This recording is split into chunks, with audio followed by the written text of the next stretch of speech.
on Roma and Sinti issues, including implementation plan on improving the situation of Roma and Sinti. My name is Miriam Karoli, and I'm the ODIHR Chief of the Contact Point for Roma and Sinti issues. I would like to briefly remind on the topic we are discussing here today, which is meaningful participation of Roma and Sinti. Effective participation in political life is crucial for empowering social inclusion, economic development, and for eliminating discrimination and marginalization. Effective public and political participation of Roma and Sinti, including Roma women and youth, has received significantly less attention than other challenges facing these communities. ODIHR status report on the implementation of the OSCE Action Plan from 2013 finds that within the last decade, progress has been made with setting up administrative structures for Roma representation at the local and at the national level. Overall, however, Roma and Sinti remain underrepresented in elected bodies. In follow-up to the 2013 review of progress and shortfalls in implementing OSCE commitments relating to Roma and Sinti, the OSCE participating states recommitted to enhancing their efforts to implement the OSCE Action Plan within the Ministerial Council Decision 4/2013 by putting particular emphasis on Roma and Sinti women, youth, and children. Among other things, participating states committed to enhancing the participation of Roma and Sinti in the elaboration, implementation, and evaluation of policies that affect them, including by fostering Roma and Sinti political participation and by supporting voter education among Roma and Sinti, and by promoting the public and political participation of Roma and Sinti women. This session aims, therefore, to review progress made by participating states with regard to enhancing the participation of Roma and Sinti, including women and youth, in all areas of concern, and ensuring their rights to effective public and political participation. Moreover, the session will particularly address what steps participating states have taken to implement the Ministerial Council Decision 4/2013 to provide Roma and Sinti, including women and youth, with opportunities to contribute to the policies that affect them and to share responsibility for implementing those policies designed to promote integration. Let me just also remind on three of the questions which should guide the following discussion here. What specific steps have been undertaken by the OSCE participating states in follow-up to the Ministerial Council Decision 4/2013, with a particular focus on Roma and Sinti women and youth?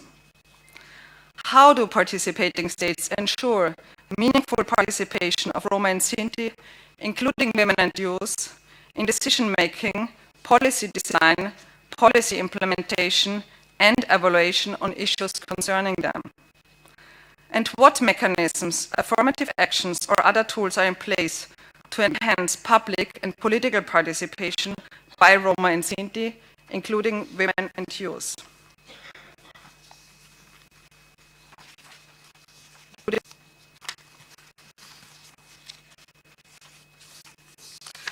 With this, I would like to actually introduce to our first speaker, Ms. Sarita Freeman-Corpella. Ms. Sarita Freeman-Corpella is the ministerial advisor in the Ministry of Social Affairs and Health of Finland, having a proven expertise in national and international Roma policies. She holds several national and international expert positions. She has been Secretary General of the Advisory Board of Roma Affairs and Health in the government of Finland since 2002. And she is the Finnish representative and rapporteur on gender equality in the CAHOM Committee of the Council of Europe. Her special interests are political participation of Roma rights of Roma women. She defended her PhD in political science in 2014 with a dissertation titled From Roma Policy to Politics of the Roma, the change in the political agenda and political agency during the second half of the 20th century. Ms. Freeman-Corpella has written a number of publications and articles in the field of Roma and Sinti, human rights and social equality. In 2013, she received the State Award for Public Information for the book of History of Roma in Finland. Ms. Freeman-Corpella, the floor is yours.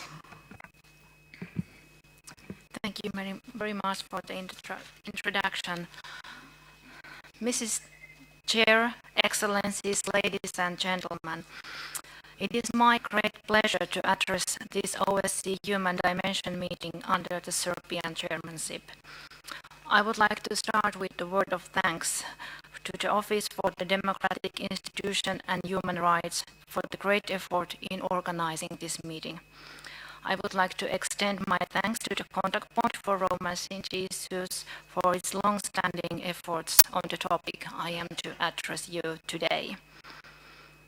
The realization of human rights of the Roma and Sinti has been on the agendas of all international institutions promoting human rights for decades.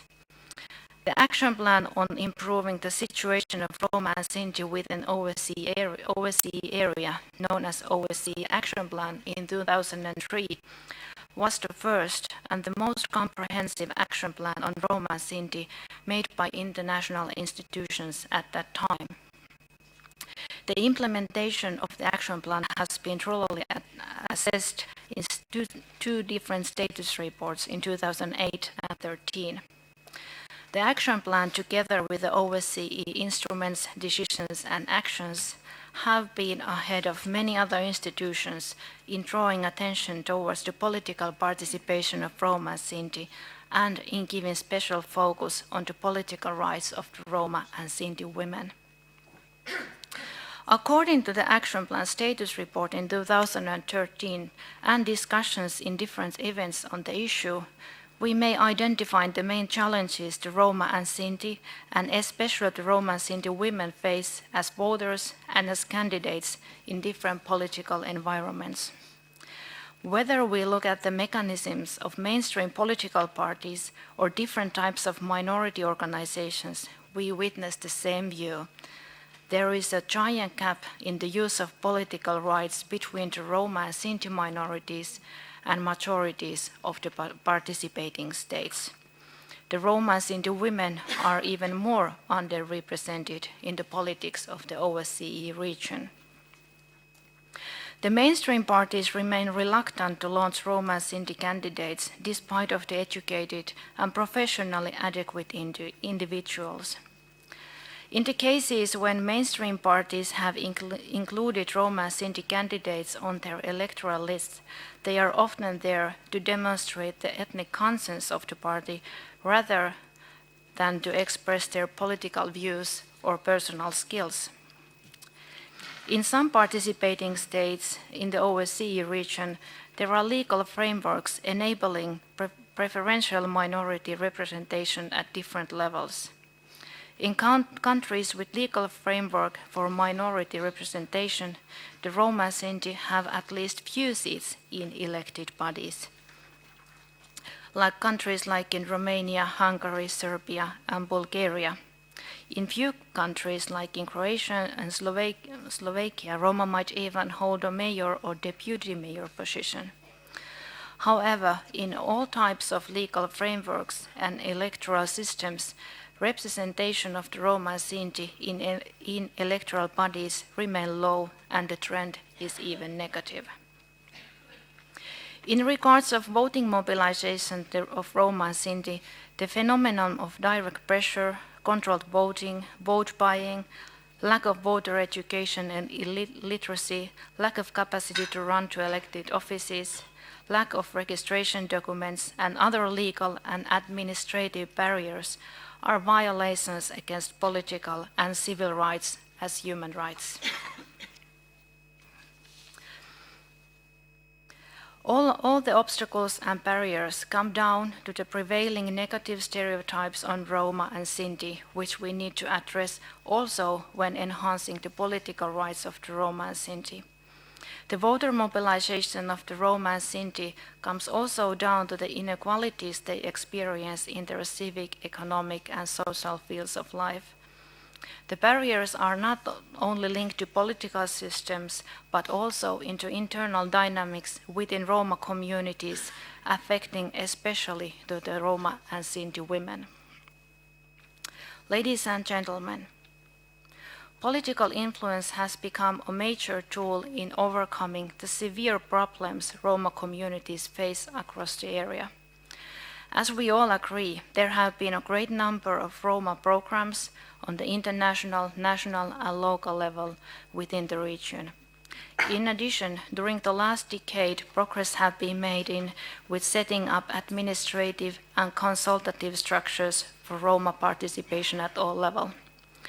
Yet, only few of these programs or consultative bodies have made any effort to increase political participation and representation of the Roma in political decision-making. As a result, the Roma and Sinti remain underrepresented in elected bodies at all levels.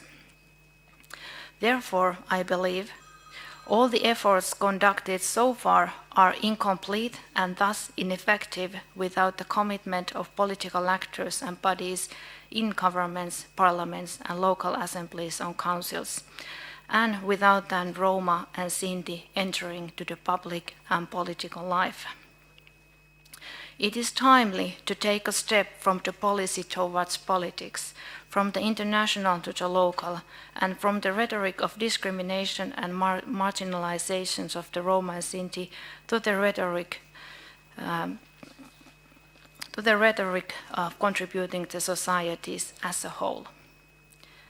The focus on the local level does not decrease the role of international or national level institutions. On the contrary, OSCE and other international institutions need to increase their attention to the political participation of the Roma and Sinti in terms of use of political rights in broad terms. The lives of the Roma and Sinti change indeed at the local level, but the local level needs very much the pressure coming from the international institutions. Based on the existing information and lessons learned from the good examples, I recommend that OSCE, its participating states, and other stakeholders to support program and develop mainstream policies on political rights targeting the Roma and Sinti both as voters and as candidates as elected representatives.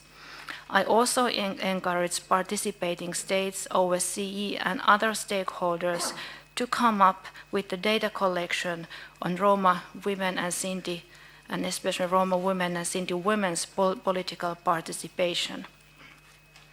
There has already a data collection assessment made, for example, or mainly by FRA, Fundamental Rights Agency, and maybe we could also discuss what of their mechanism could be used by OSCE and participating countries. Finally, looking beyond the ethnic boundaries, it's important both for the minority groups and majorities to enter into the public life. I would like to point out that in the last European Parliament elections, 2 Roma candidates got elected. The point of observation here is that both of them made a case of a candidate appealing to the larger group of voters than the Roma and Sinti alone. Success stories like these should be carefully studied and lessons learned should be effectively disseminated.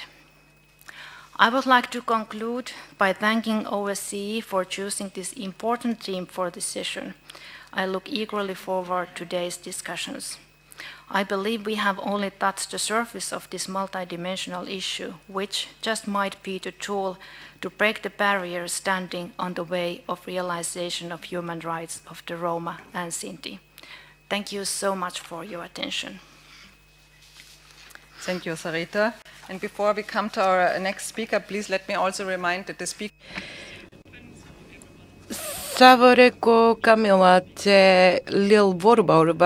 our heads. I would like to introduce our next speaker, Mr. Atanas Stoyanov. Mr. Atanas Stoyanov was elected a municipal councillor in Starista, Bulgaria for the period 2011 to 2015. Coming from a traditional Roma family, Mr. Stoyanov is the first Roma man from his group to accomplish university education with bachelor in public administration and in primary pedagogy with English from the Veliko Tarnovo University in Bulgaria, and master in public policy from the Central European University, Hungary. He is co-founder of the Alumni Club of the Roma interns in the Bulgarian Parliament and founder of the Center for Community Development Vrastiri. Atanas has NGO experience from several Roma organizations in Bulgaria, as well as international organizations related to Roma. His experience includes working with the Center for Interethnic Dialogue and Tolerance Amalipe, Arete Youth Foundation Bulgaria, and the Pirena Mensa Roma Youth Network. Atanas Stoyanov, the floor is yours. Thank you, Ms. Karoli. Dear all, it is my pleasure, honor, and duty to be here at the 2015 Human Dimension Implementation Meeting of OSCE. I was invited here by the contact point of Sinti and Roma to talk about the implementation of the political commitments towards the Roma and the Sinti in the OSCE participating states in the last year, and more particularly about the that was taken 2 years ago in Kiev towards the Roma and Sinti youth and Roma and Sinti women, the most disprivileged among the most disprivileged. I'm here to speak about how you can contribute to policies about Roma and Sinti youth participation. So I would like to share with you today what I have experienced as a Roma candidate. I'm coming from a small village in the central north of Bulgaria, where we all, Bulgarian, Turks and Roma, are equally disprivileged. The life in the village, this constant fight against the weather changes, the struggle to put seeds in the ground, to produce your own food, to provide for your family, is equally hard for all of us, no matter of our ethnic origin. Maybe this is what helps us to respect each other for what we are, despite our differences, our common human struggle for a better life. Growing up there in my village, watching television and reading news helped me to understand how privileged actually I am. The news helped me to understand that there are Roma and Sinti who do not get that well with their neighbors, who are being refused by the majority for having different color of skin, religion, or language. I learned from the news that being Roma is something bad. So maybe it is better not to say I'm Roma if I go somewhere out of my village. But my grandfathers, let me tell you, also fought in the wars as soldiers like everybody else. My parents also paid taxes like everybody else. This is my backyard and my house, and I don't love them less. Is there a reason for me being ashamed of who I am? Is there a reason of me to hide my origin? No, there is not. But who is going to stand for me in front of the public and to defend my dignity of being who I am, a Roma? Who is going finally to say, yes, let's build a new road in the Roma Mahala as well. Yes, let's have a new school there for the Roma children as well. Therefore, I ran on elections when I was 21 in 2007 for the first time. At that time, the parties of the day didn't want to take me on the board. Nobody wanted a young and educated Roma to be in the list. But I found a small party that supported me, and I ran. And wonderfully, I was almost in. 30 votes were not enough me to get there, and this is because 70 ballots were invalid. From that moment in my life, I decided to fight illiteracy. 4 years later, on the next local elections, I ran again. At that time already I had 2 bachelor degrees, prestigious job in Sofia, but again, no party behind me. The strong parties didn't want to take me on board. Young, educated Roma, without his own business, no. I again find a party. And we did a wonderful campaign. We were going to villages, we were talking. But victory, and this is not the end of the story.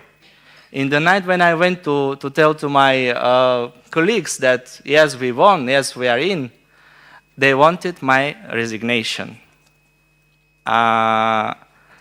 And I was perceived as a magnet for Roma votes, but not as equal partner sitting on the table.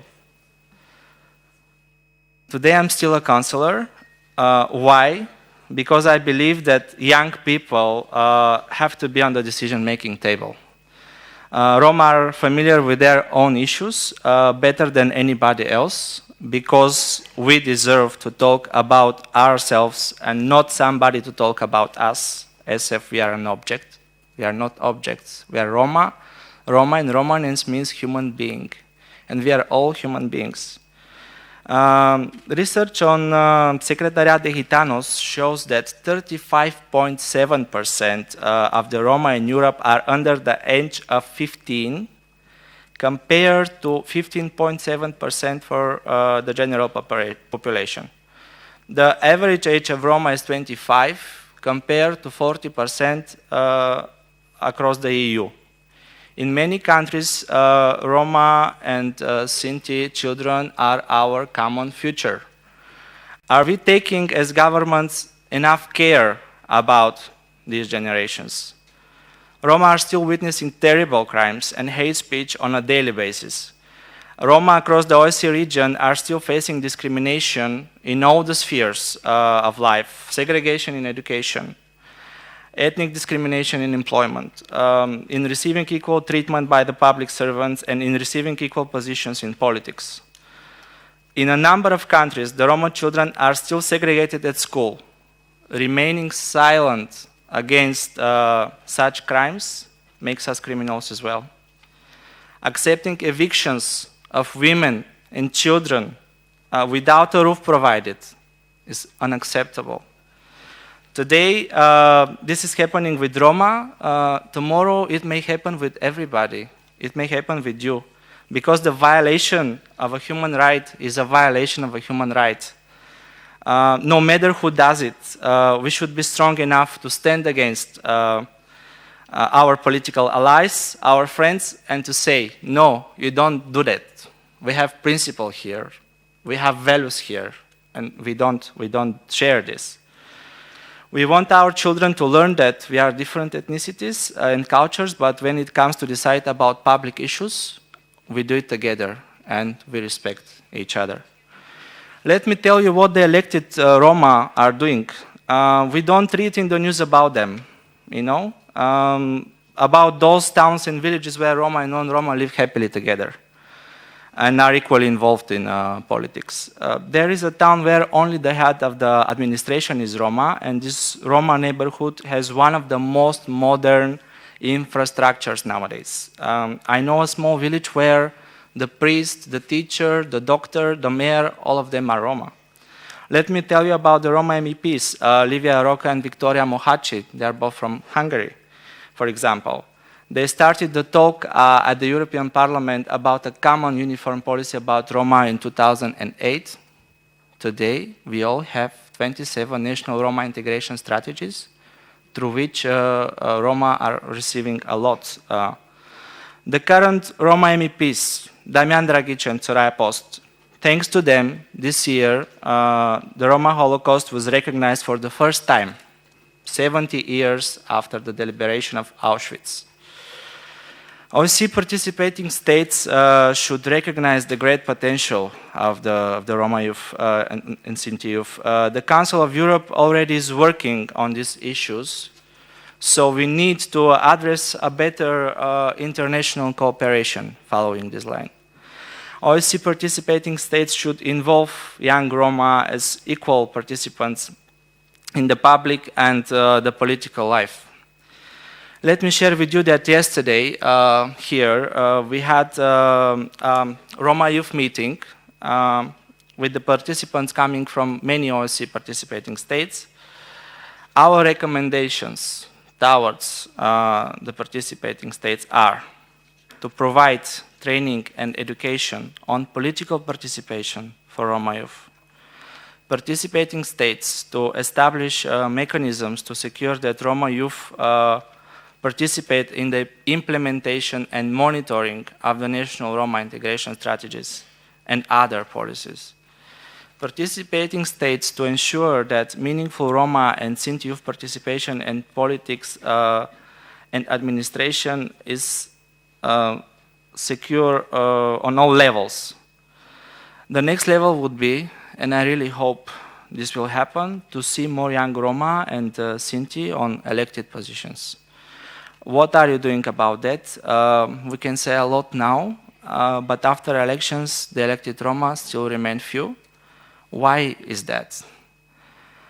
I will finish with what I started in the beginning. Roma and Sinti youth are the most disprivileged among the most disprivileged. But you are here now. You have the privilege to be here, and you are the ones who can change a lot. And I'm asking you to tell the others so we together make a change. Thank you for your attention. Thank you very much for both to the speakers and the introducers, and I think you inspired and actually hinted that we have to move from policy toward politics. And with this, I would like to open the floor. We have currently around 40 speakers on our speakers list, so we can allocate 3 minutes to each speaker, and I will be very strict with that. The first speakers on our list is Romania on behalf of the European Union, followed by Bulgaria, and then the Settlement Operator and Integration Association. So first, Romania on behalf of the European Union. 3 minutes, please. Thank you, Madam Moderator.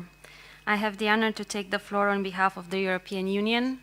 The following EU statement is also on behalf of Turkey, former Yugoslavic Republic of Macedonia, Montenegro, Albania, Bosnia and Herzegovina, Norway, Ukraine, Republic of Moldova, and Georgia. Due to time constraints, I'm only going to read the following recommendations. The full statement will be circulated in writing.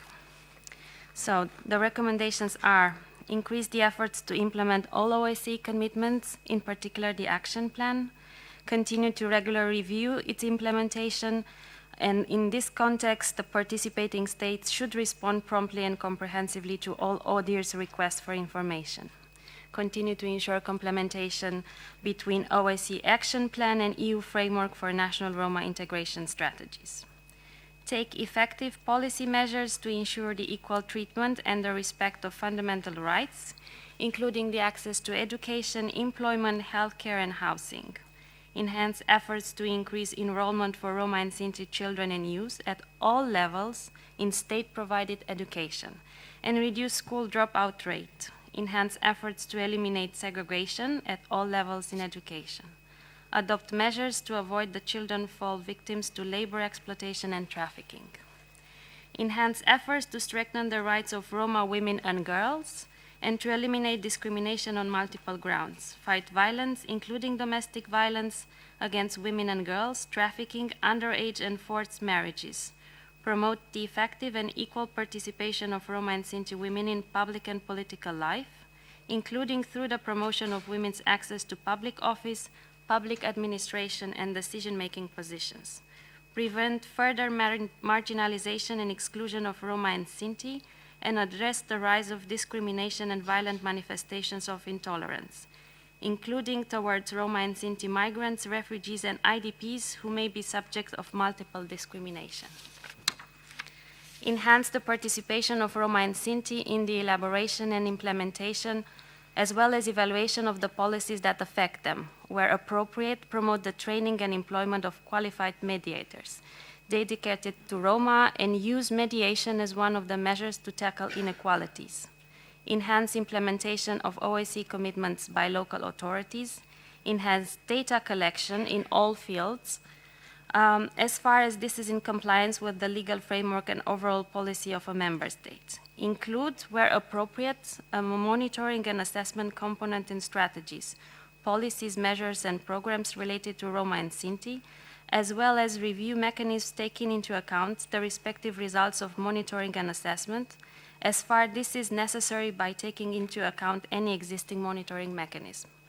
Continue activities of the OSCE field operations with regard to improving the situation of Roma and Sinti, and ensure effective coordination between the OSCE, EU, and the Council of Europe. Thank you. Thank you very much also for the to sticking to the time, and I would like to encourage everybody to upload also the contributions in the document distribution system.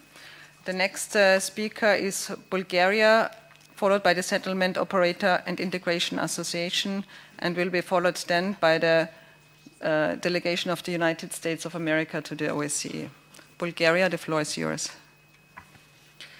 Madam Moderator, the Bulgarian delegation fully supports the statement made by Romania on behalf of the European Union and would like to make some comments in our national capacity.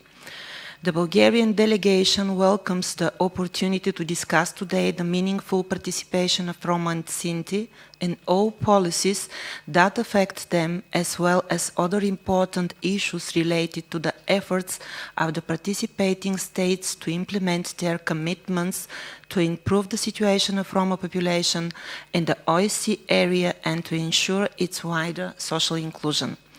Bulgaria has also been part of those efforts by devising and implementing a national strategy for Roma integration, which provides a roadmap which emphasizes on 6 priority areas of integration policies: education, healthcare, housing, employment, rule of law and non-discrimination, and culture and media. A lot of governmental and non-governmental actors is engaged in the implementation of the strategy at national, regional and local level. The strategy uses an integrated territorial approach, allowing the simultaneous undertaking of measures across the territory of the country and unifying the resources under different priorities, taking account of the specific local needs, particularly the needs of the most disadvantaged people, in order to bring about visible changes in the individual settlements. In 2012, regional and local strategies for the integration of Roma and action plans to them were also elaborated.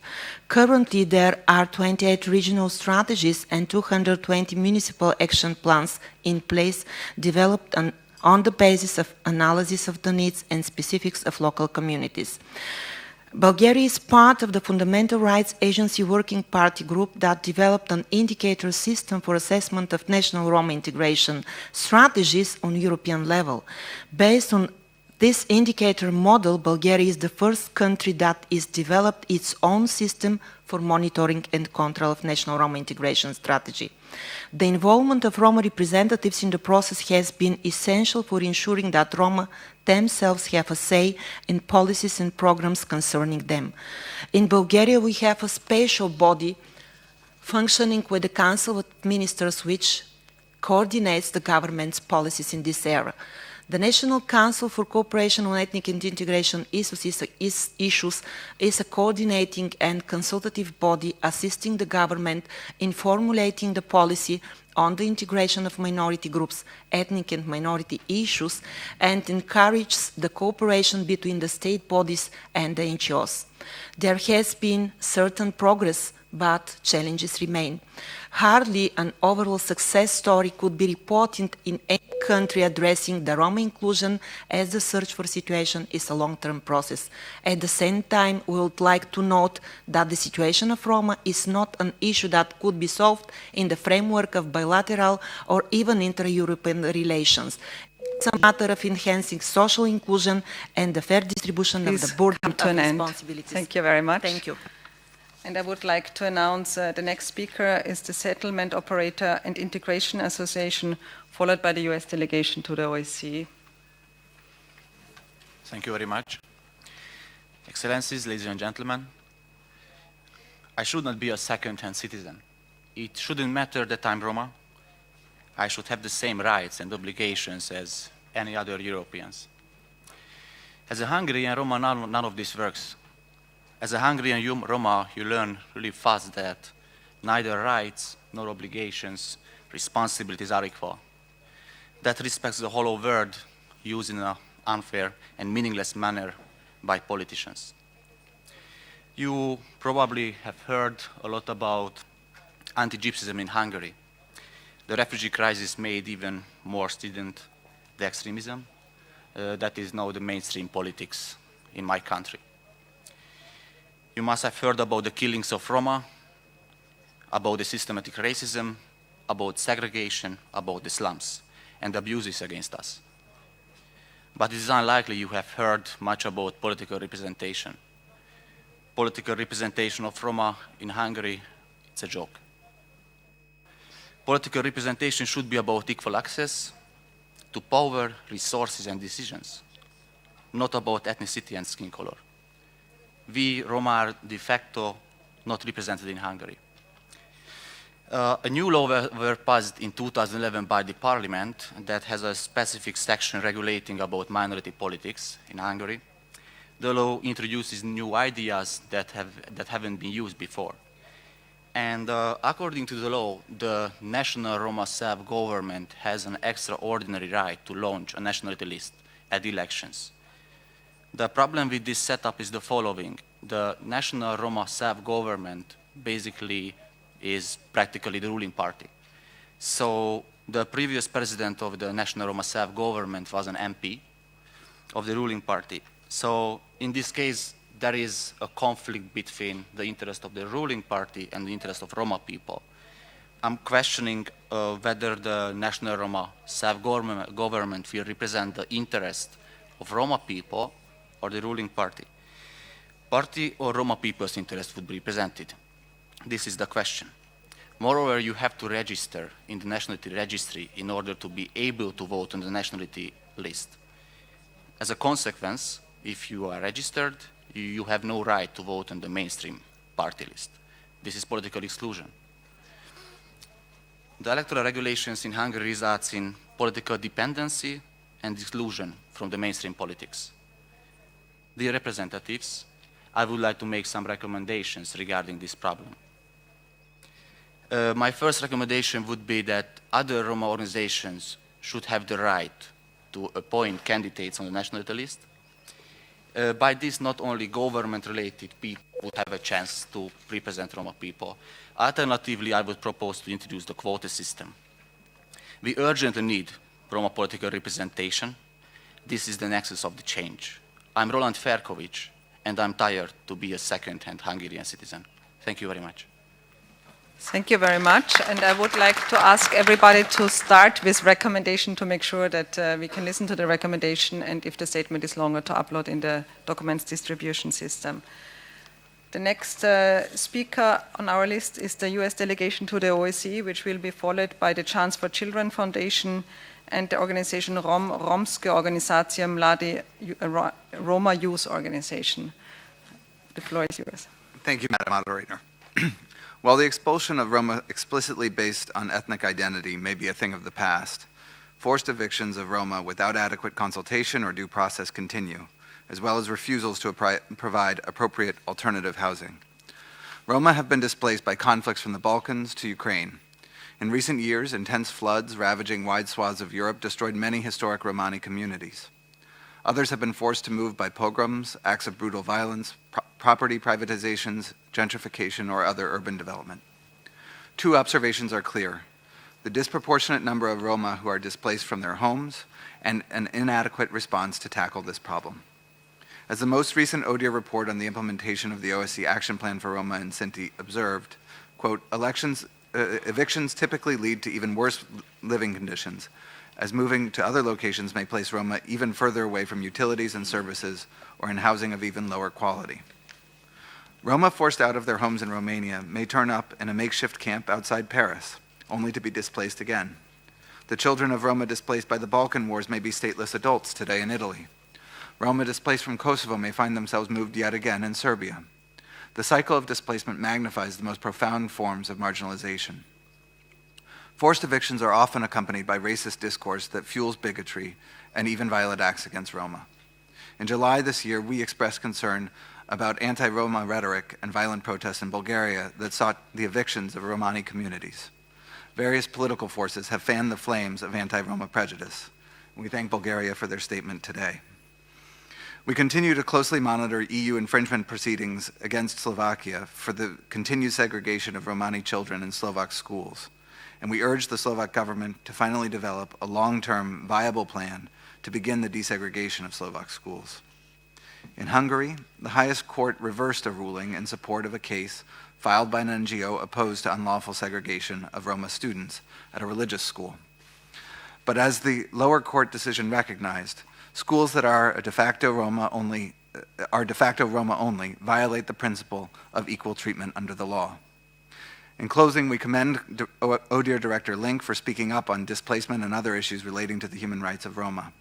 We encourage other OSCE officials to continue to mainstream Romani issues into their work. We also encourage participating states to collect and learn from data to address issues identified to more fully implement OSCE commitments, whether related to Roma and Sinti, tolerance and non-discrimination, or other human dimension priorities. Thank you. Thank you very much. And I would like to invite the next speaker, which is the representative of the Chance for Children Foundation, and will be followed by Romska Organizacija Mladi, and then the Russian Federation. Please, the representative from the Chance for Children Foundation. Thank you. Excellencies, ladies and gentlemen, I'm Henriette Dinok from Hungary, from the Chance for Children Foundation. Imagine a young Roma girl, Vivian. Vivian is 18. She lives in a Roma slum with her parents and 5 siblings in a house on 40 square meters. She finished the elementary school in a segregated class.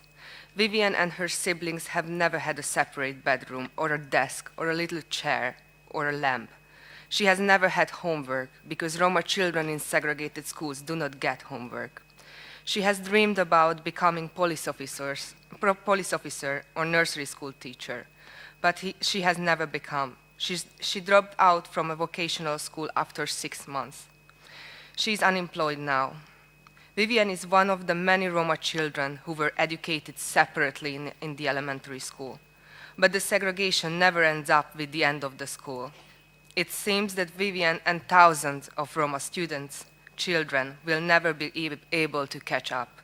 They will never have a non-Roma neighbor, colleague, or friend in the Roma slum. They will never have a chance breaking the vicious circle of disadvantage and social exclusion. And the segregation is continuously increasing in Hungary. And the government would solve the problem with outsourcing the public schools to the churches. To the churches because the Supreme Court laid down the basis for the outsourcing with legitimizing segregation in the case of religious schooling. It declared that the churches can use the freedom of religion to counter charges of segregation, as the Greek Catholic Church does it in Nyíregyháza. And this practice is rapidly disseminated. We already have information about a newly opened church school in Komadi. According to the findings of the Fundamental Rights Agency, in 2011, 45% of the Roma students studied in segregated schools or classes. What we don't know exactly how many children study in segregated schools in Hungary. And this is one of the major problems, a major obstacle to fight against school segregation. In order to address this problem, we need data in education desegregated by ethnicity and use it for mapping segregation and for the evaluation of the impact of government policies on Roma. The government has to clarify justification defenses in school segregation and ensure their compliance with the EU and the international law. The law needs to prohibit the justification of racial or ethnic origin-based school segregation for purposes other than minority education. Hungary and all of the OSCE participating states must pay special attention to school segregation and must eliminate school segregation once and for all. We want what we deserve, equal access to education for all of us, for all of our children. Thank you for your attention. Thank you very much. And the next speakers on the list is the representative Romska Organizacija Mladi, Roma Youth Organization, which will be followed by the Russian Federation and the Roma Women Association of Trozero. So the representative from Romska Organizacija Hello. Mladi, the floor is yours. Hello. I'm Siniša Senad Music. I'm Roma coming from Croatia. I'm educated, having house, 2 daughters, company, and a job 9 to 5. I'm talking this because I was lucky. I need a luck to achieve all this because I'm Roma. I was grown up in the center of the capital of the Croatia, Zagreb, and I went to school which was not segregated. Roma in my country, but I also believe in lots of your country, living in Roma ghettos, segregated settlements, and living there leads toward the segregation in schools. And this is very dangerous because in these schools they gain a low educational level. They are facing dropouts, and after that they are not competitive on the labor market. They cannot find the job because of the low education level and because of the discrimination towards Roma. And after that, they became a social benefit users. They meet their parents' destiny. After that, majority see us like a burden, and the discrimination towards Roma grow. These kids did not have the chance to fulfill their full potential, and the only thing which is distinguished me from them is a luck. I was born and raised in the center of the capital of the Croatia, Zagreb. We had a lawsuit against Croatia regarding segregation, Oršuš and others against Croatia. And after that, Croatia did something. The Croatian government did something. But the present situation is that we have even more segregated classes now in Croatia than before. And the only thing why is that is because of the segregated settlements. We need to give the Roma kids, which are not only Roma kids, they are also the citizens of our countries, of my country. We need to give them the chance to the better life and to the equal opportunity. Please make a plan for this segregation of the settlements, and use us because society invests in us, in young Roma, educated Roma, and we are here to help the decision makers, to help them to make a good policies, to make a good plans to resolve not only the segregation issue, but all issue regarding Roma. And please do not make any policies for Roma without including the Roma in this process. And I wish you all a fruitful discussion. Thank you. Thank you very much. The next speakers on the list is the Russian Federation, which will be followed by the Roma Women Association of Trozero.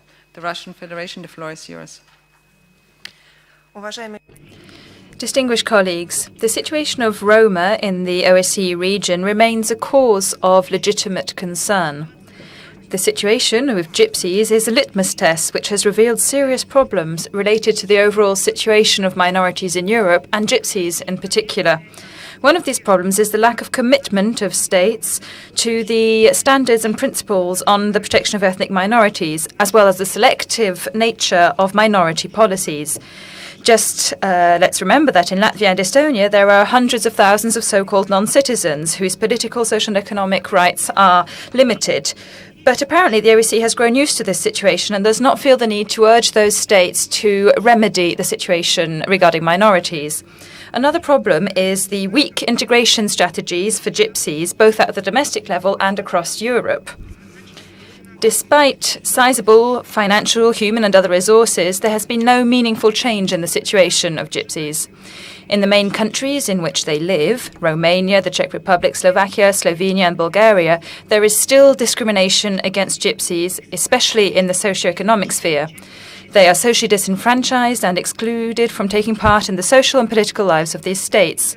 This drives them to seek work and better lives in other EU countries, where, again, they face discrimination, prejudices, abuse, and even mass evictions, as was the case in France a few years ago.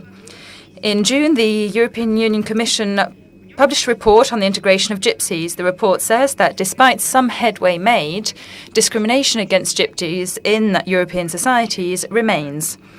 In Italy, France, Greece, and Great Britain, more than 50% of the population hold negative perceptions of gypsies. In Slovakia, Greece, and the Czech Republic, there are problems regarding access to healthcare, jobs, and education for gypsies. It is striking that the implementation of plans and programs in most states concerned depends largely on foreign funding. It's as if without these funds, no significant improvement can be achieved. In other words, the dire humanitarian situation of gypsies in Europe is here to stay. Unfortunately, compared to efforts made by the Council of Europe to raise the impact of measures to integrate gypsies into societies, the OSCE appears unable to seek and find appropriate responses to the pressing issue of minority rights, especially those of gypsies. We don't hear from the OSCE human rights structures objective assessments in this respect or regarding specific events, such as the ones that took place in June in Bulgaria or in Sweden over the summer. We would therefore invite you to take part on a roundtable on xenophobia and racism in the EU, which is going to take place this lunchtime. Thank you very much.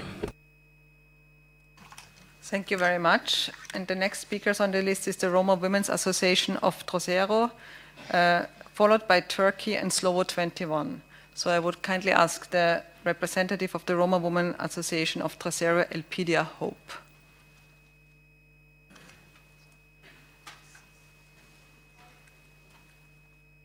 Please come to the table and take a microphone. She's there, but she doesn't speak English, so she's not going to.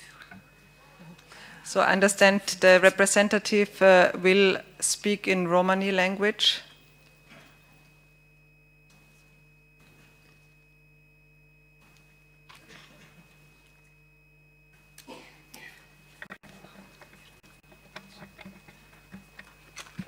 Malapsi Suleiman Sabiha.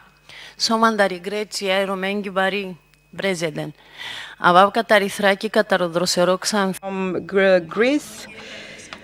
Today we are here. Most of you are aware of the situation of the Roma communities, not only in Greece but all over Europe.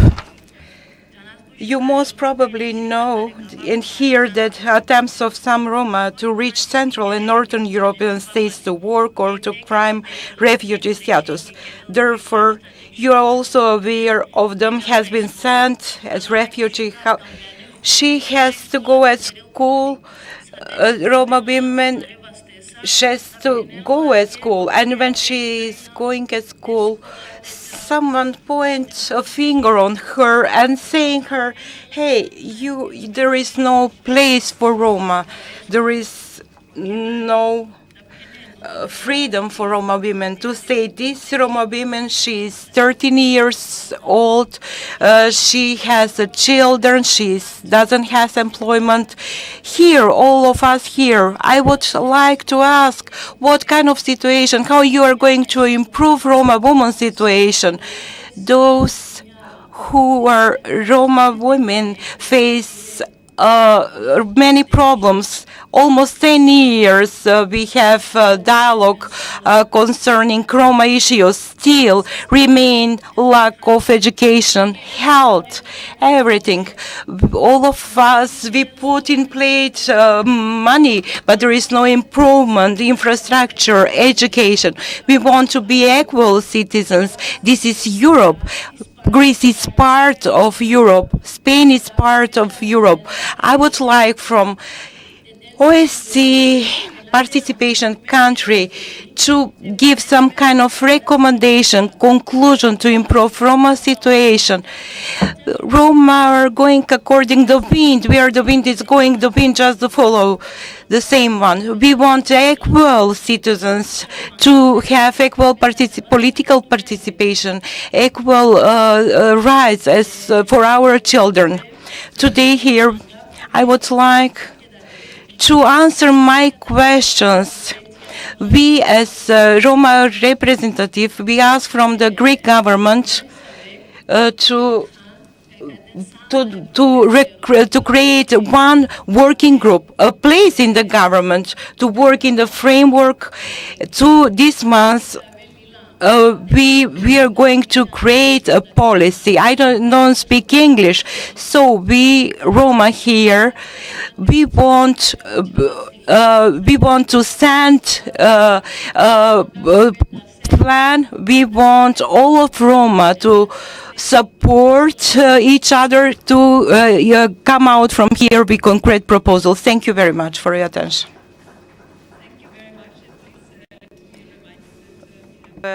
Specific seats also for the civil society, and please take the floor on the civil society table. The next speakers on the list is Turkey, followed by Slovo 21, and then by Ara Art. So the representative of Turkey, the floor is yours. Thank you, Madam Moderator.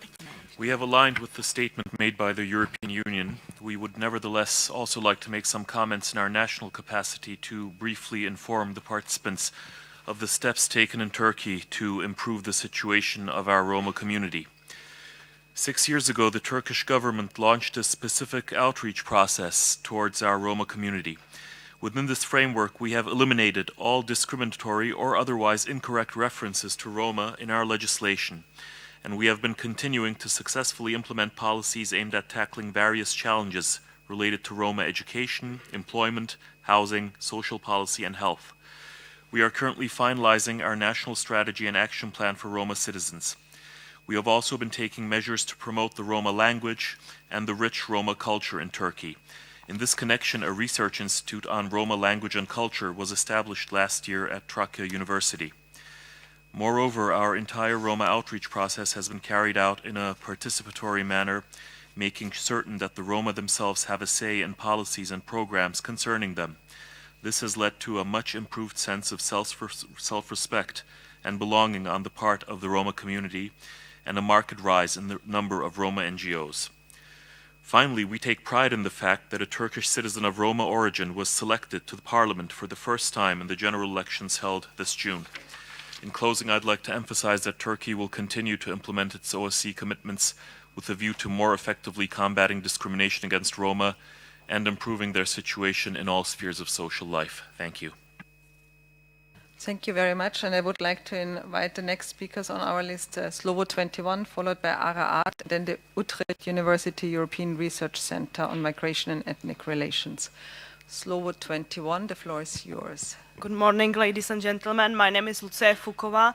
I am from Czech Republic, and I'm working for the Slovo 21. And I am member of the Ministerial Committee for Roma community, and I am politician. I am member of the Green Party, and I run the election in the Parliament of Czech Republic.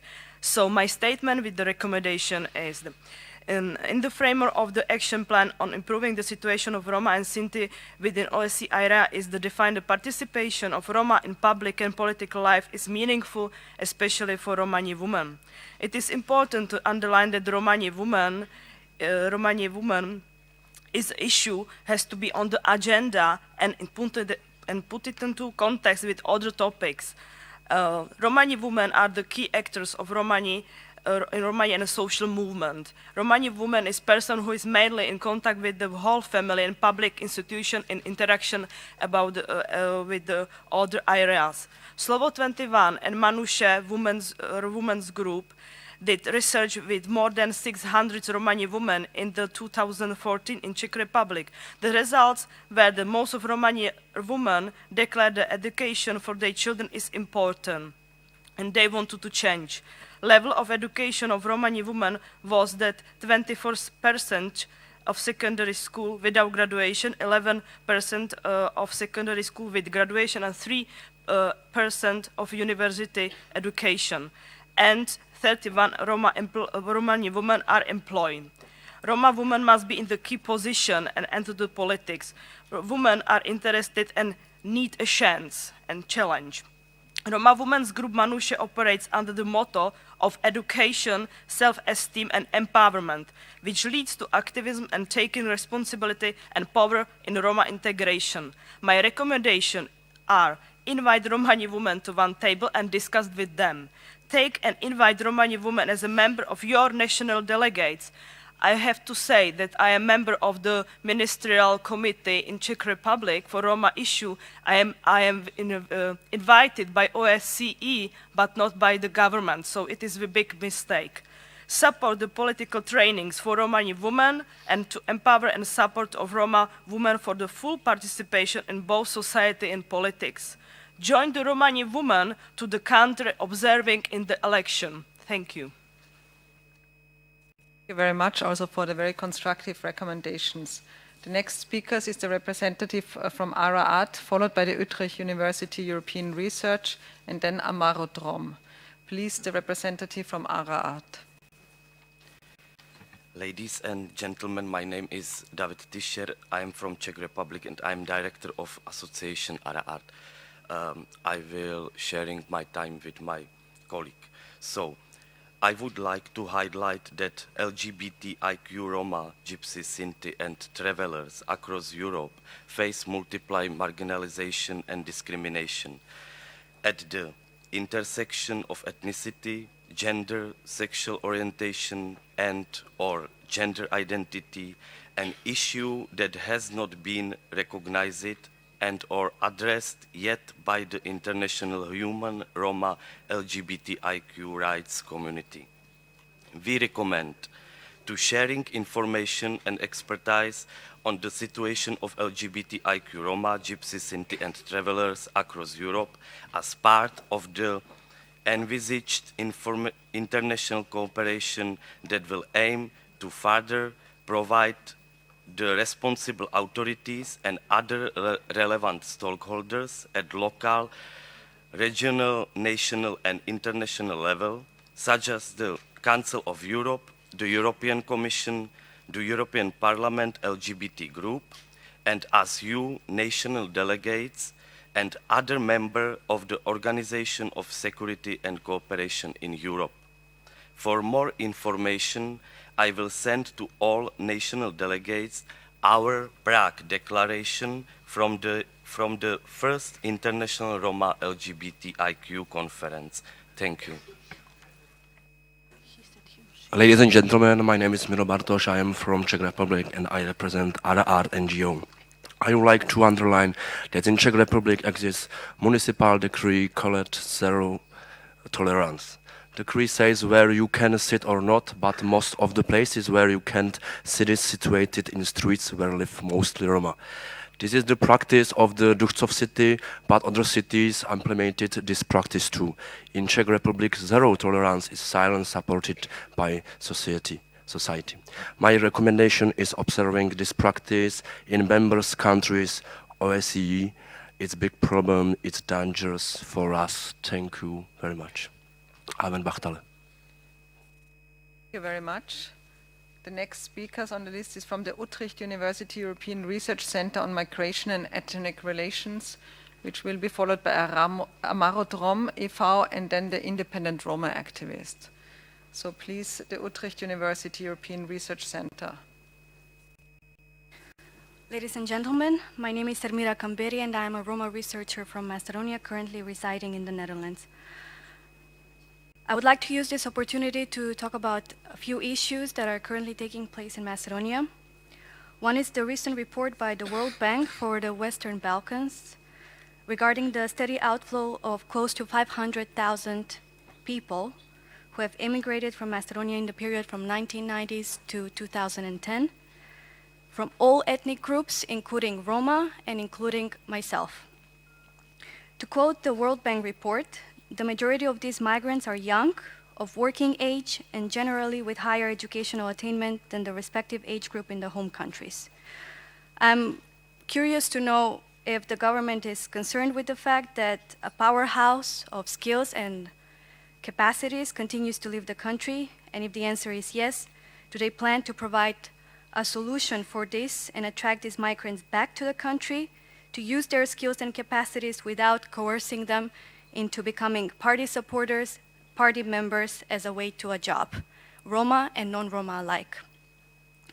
Next, I would like to express my concern for the opening of a secondary school in the most densely populated Roma municipality in Macedonia, which is not only against the values the government put forward with the Strategy for Integrated Education, which was adopted in 2008 on the recommendation of the OSCE, but also leads to further segregation of young Roma from the non-Roma. In my most recent research that I've done among secondary school students in Macedonia, it is clear that contact with Roma is essential for reducing social distance and negative stereotypes towards Roma among the non-Roma. This in turn leads to more endorsement of Roma empowerment and empowerment in the sense of increased political and social participation of Roma in the society. Therefore, a secondary school attended by a majority Roma students in a municipality with majority Roma population will deprive these students from contact with peers from other ethnicities and thus increase the social distance and negative stereotypes about the Roma among the non-Roma. I would like to know how would the government justify this step with the opening of this secondary school, and does this mean that the enforcement of the Strategy for Integrated Education is no longer on the agenda of the current government? Just a reminder, most of the issues that are taking place in Macedonia revolve around two ethnicities. Those are the Macedonians and Albanians, and Roma always come third. And my recommendation is that this Strategy for Integrated Education should be fully adopted, fully implemented, because the Roma are the ones that would mostly benefit from it. Thank you. Thank you very much. The next speaker is from Amarodrom e.V., followed by the independent Roma activist and then the Czech Republic. Please, the representative from Amarodrom e.V. Excellencies, ladies and gentlemen, my name is Silas Kropf. I am the second chairman of a German intercultural youth self-organization from Roma and non-Roma called Amarodrom. In my work with young Sinti and Roma in Germany, I observe one point that deeply affects the participation of Sinti and Roma in the political life. And I have to say that this point also affected me when I was younger. As Sinti and Roma are still exposed to discrimination even today in 2015, young members of the minority often don't believe that they are able to take influence or don't dare to participate actively because of the transmitted fear of their parents' generations of being persecuted again. 70 years after the end of the Second World War, we have to fight that more than ever before. I think that I talk for the main part of the activists, appreciate the efforts that were already made. But we have to go further. We have to encourage and empower youth to become active citizens in their countries and the whole OSCE area. This only works in two ways. The societies have to be sensibilized on the situation of Sinti and Roma.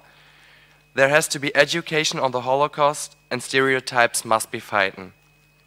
On the other side, more measures to empower and encourage young Sinti and Roma must be taken. Only by doing so, we might do the best to make use of the efforts that have already been made concerning the creation of the, let me call it, political infrastructure. Let's work on this together, governmental and non-governmental organizations. Thank you. Thank you very much. And the next speaker is the independent Roma activist, followed by the Czech Republic and then by Pavi Point Traveler and Roma Center. Please, the independent Roma activist.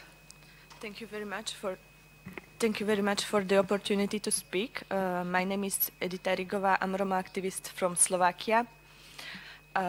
My statement is directed to Slovak Republic. As I'm a Roma woman, I'm getting in touch with many other Roma people, and I see that in Slovakia there is a trend when Roma educated people are getting involved mainly in the fields such as social work and healthcare.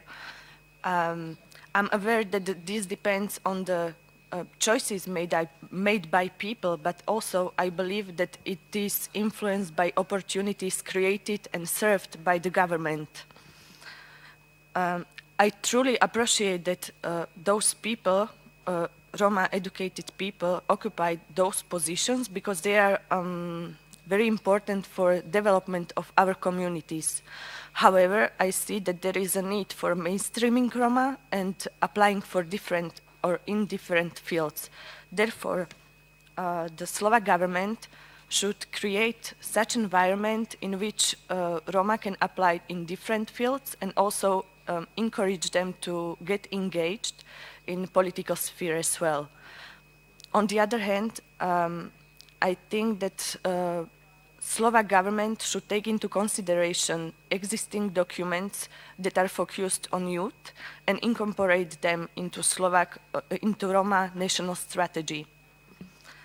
And then I would like to also bring the case of police brutality and raids of police officers to Roma settlements when in many cases human rights of Roma are violated, and in such cases the government should take really strict measures in order to combat and also prevent such crimes committed by police, and also make sure that those are properly investigated by independent body and also punished. Thank you.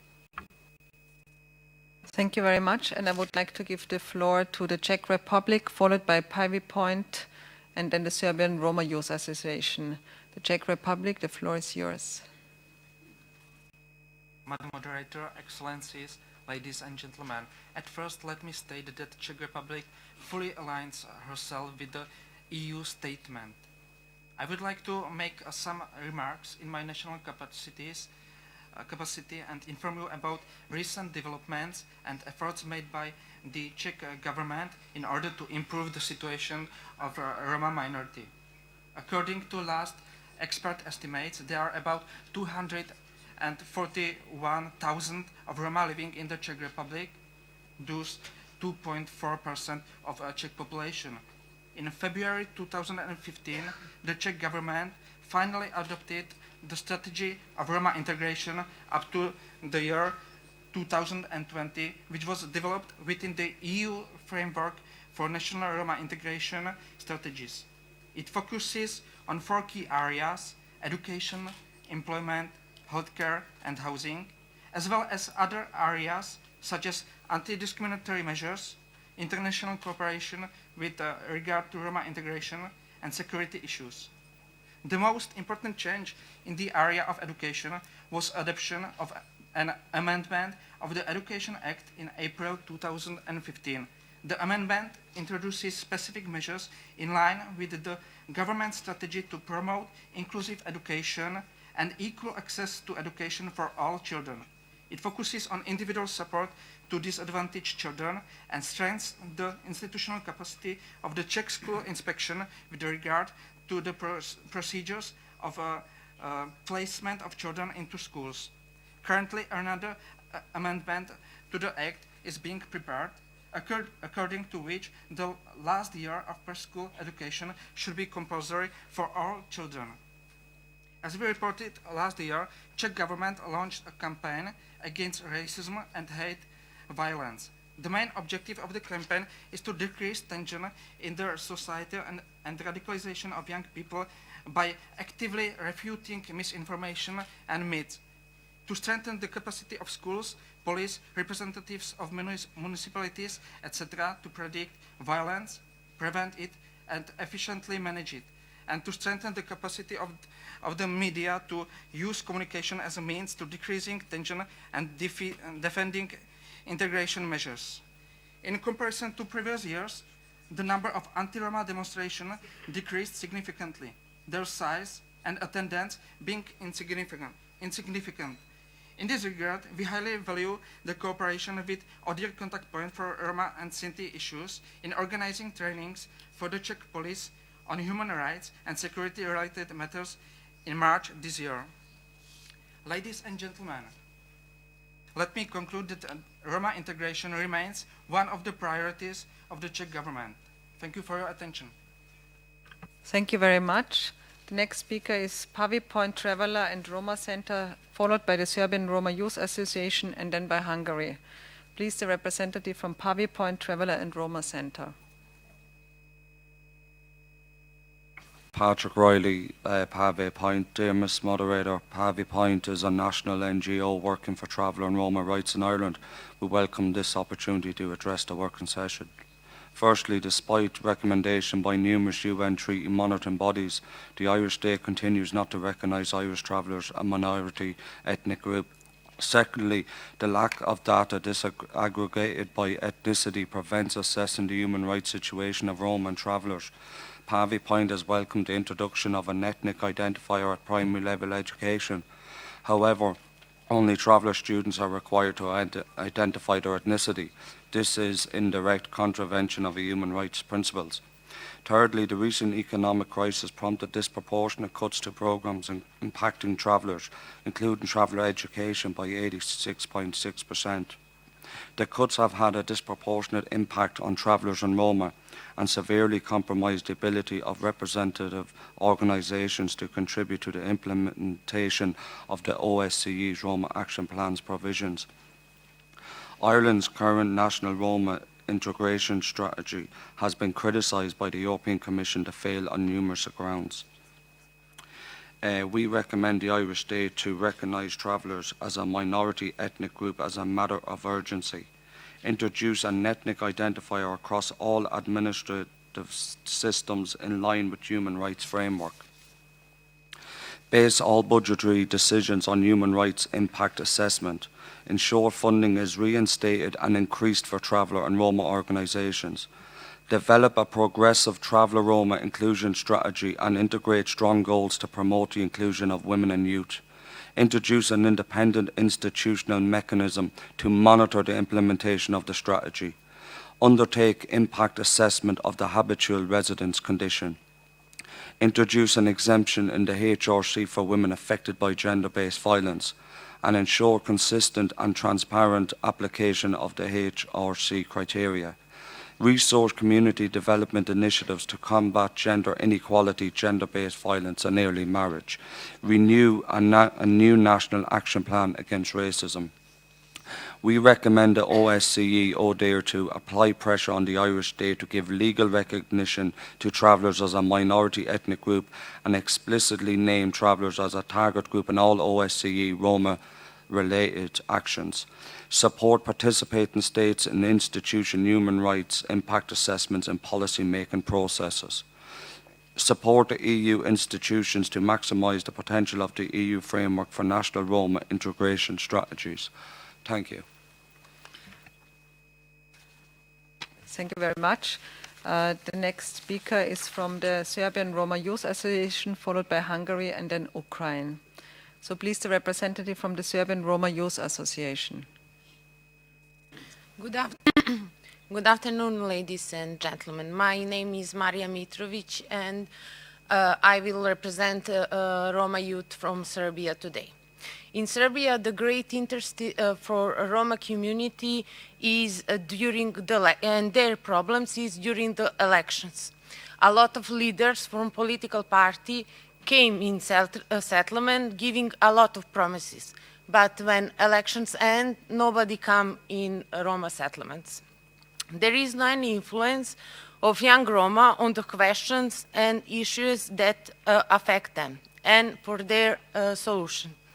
Lack of trust in local and state institution, organization dealing with youth, prevent Roma youth to engage in social and political developments of modern society at local and state level. Roma youth are very poor informed about not formal education. And I want to emphasize that programs which are dealing with Roma youth are also very rare and even less in line with needs and interest of young Roma. My recommendation today will be that Roma and Sinti youth need to be a part of OSCE action plan from youth. Also, the Serbian government needs to improve cooperation between a local office for youth and Roma youth, And also, Roma youth need to be part of monitoring and evaluation of policies which affect them. Thank you very much. Thank you very much. The next speakers of our list is Hungary, followed by Ukraine, and then the Roma Youth Center. Hungary, the floor is yours. Thank you. Thank you, Madam Moderator. We fully align ourselves with the statement delivered by Romania on behalf of the EU, but let me make some remarks in my national capacity. In 2011, Hungary set up its national social inclusion strategy. The result can be already recognized. It is my pleasure to inform you that some weeks ago, the government adopted a new action plan for the implementation of the strategy until 2017. It determines specific tasks, identifies the responsible members of the government, and sets deadlines. Our social inclusion policy focuses on three targeted groups, namely the people living in extreme poverty, the children, and Roma. Let me emphasize some of our recent achievements in the field of child welfare. The government measures give assistance to children from birth to graduation. Since it was the issue that disadvantaged children, those who are most in need, did not have access to preschool and school services, we introduced whole-day schooling in primary schools, and we changed compulsory preschool education from the age 5 to 3 of children.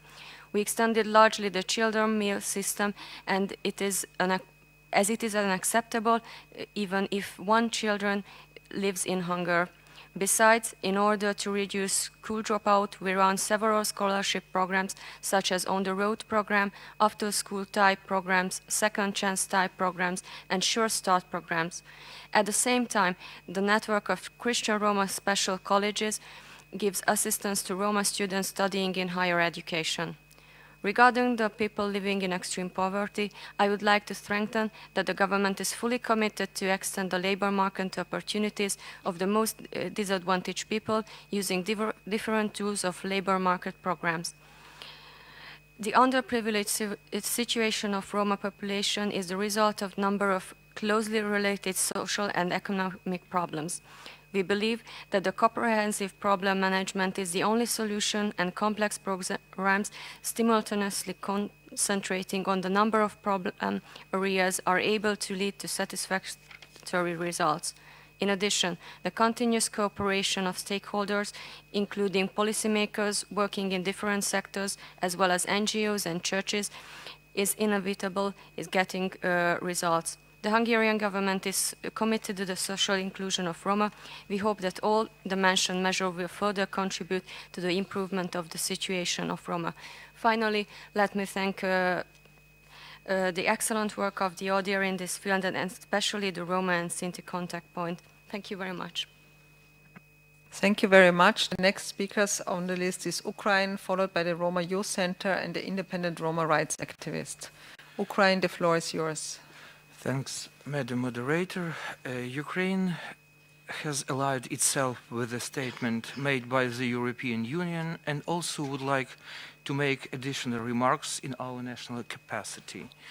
In 2013, the President of Ukraine and later the Cabinet of Ministry of the country approved and adopted the strategy for the protection and integration of the Roma minority into Ukrainian society up to 2020 in order to determine the principles of protection and integration into Ukrainian society of Roma community. With adoption of the strategy and the subsequent National Action Plan on implementation of the strategy, the government of Ukraine has signaled its recognition of the need to address the situation of Roma through the development of the specific policies. Given that the largest number of Roma lives in the Transcarpathian and Odessa regions, corresponding regional state administration conducts significant work to ensure their rights.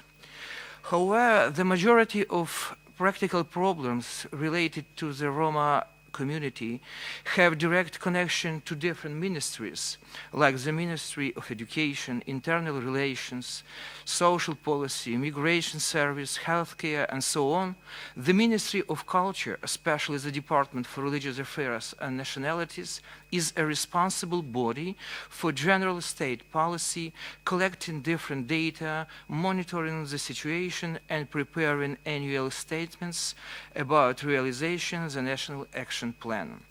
For the request and even offer of the above-mentioned department concerning consolidation of the Roma community in the country, the majority of the Ukrainian Roma organizations decided to unite their efforts and created the coalition of the Roma civil organization named Strategy 2020 several months ago. In the development of the united processes inside the Roma communities, the Department for Religious Affairs and Nationalities responded positively for the initiative of this coalition and initiated a creation of the interministerial working group responsible for promoting and improvement of the strategy for protection and integration of the Roma minority into the society. Now we are in a process of shaping the frames of the future interministerial body. Finally, we would like to thank to the OSCE for taking active part in organization 2 national seminars with participation of different state authorities of the central and regional levels that will be organized this October and November and will be dedicated to the topics of issuing the registration documents and improvement the strategy. Thank you very much. Thank you very much. The next speaker is Roma Youth Center, followed by an independent Roma rights activist and a Roma rights activist. So please, the representative from the Roma Youth Center. Thank you very much, Madam Moderator. I would like to speak in my mother tongue, Romanes. Good day. I am Senator Sakipov still. I'm coming from Macedonia. I would love to thank to the whole delegation for their participation and being with us. It is a really opportunity to talk directly to you, to the representatives of international institutions, and as well to talk to the real challenges that Roma are facing. Generally, I would love to talk about one of the biggest challenges that Roma have, especially in the OSCE area. In Europe, there is a economic crisis, and their unemployment is so high. And if I could say, to open my eyes and to tell you that, say, in one Romani community, there is a really, really very high unemployment, and may I say to you that this terrible number is about 80% of unemployment people, unemployed people. So there in Macedonia, we have some kind of progresses, development. In Macedonia, there is implementation of those actions, and those people who are involved, they do work. But also, let me tell you that we have kind of an Ohrid framework about this strategy. So I might say to you here that we should Roma be actually employed and take a percentage, and a serious percentage of being employed in our country. Another challenge and problem that we have, it is a problem of the Roma who actually wants to leave the country. And you know that there are some experiments, and you know that what's happened, that non-Roma have been in separate buses, so the Roma were separated from those, and you know that the Macedonian border were closed for Roma, but Gaje, non-Roma, have been allowed to go out of the country. So you know those a decision even from the courts, from the legal bodies you can see that there is a kind of ethnic profile, and that is against all the human rights. And that's why I would here invite Macedonian institutions to have a look on this case and to have a solution. I thank you very much. Thank you very much. The next speaker is Roma rights activist, followed by the Council of Europe, and then Romani Chris. Please, the next Roma rights activist. Ladies and gentlemen, thanks. I am Edon Korlari. I came from Kosovo. I am student and Roma independent activist. One big issue for me is who's still remaining among us is the representation of youth Roma and their participation through the state mechanism and youth council. All youth still face the difficulties to raise their voice to the problems faced every day living Roma youth through a difficult situation and insulated Roma groups lacking the possibility of integration into society.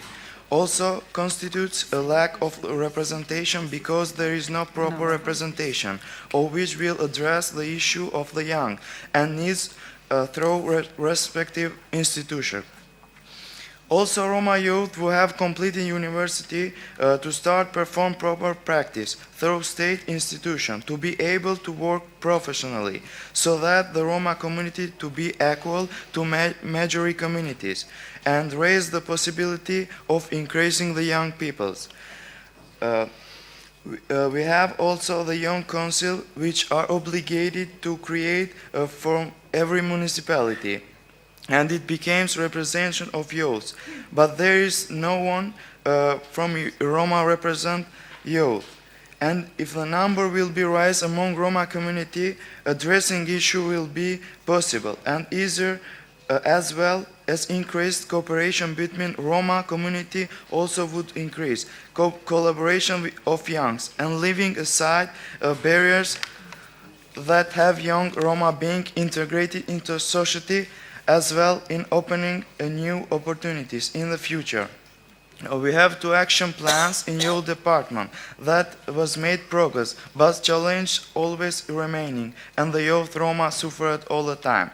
And we need young Roma who will participate as our rights, to make know that we are people too, and not to be treated like beggars and hated every time, anytime.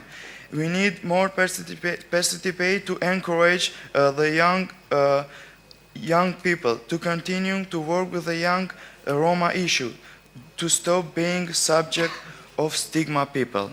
Thank you. Thank you very much.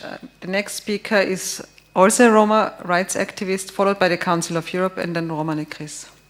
Thank you. I'm Brisilda Tacha from Albania. I want to raise the issue of forced evictions.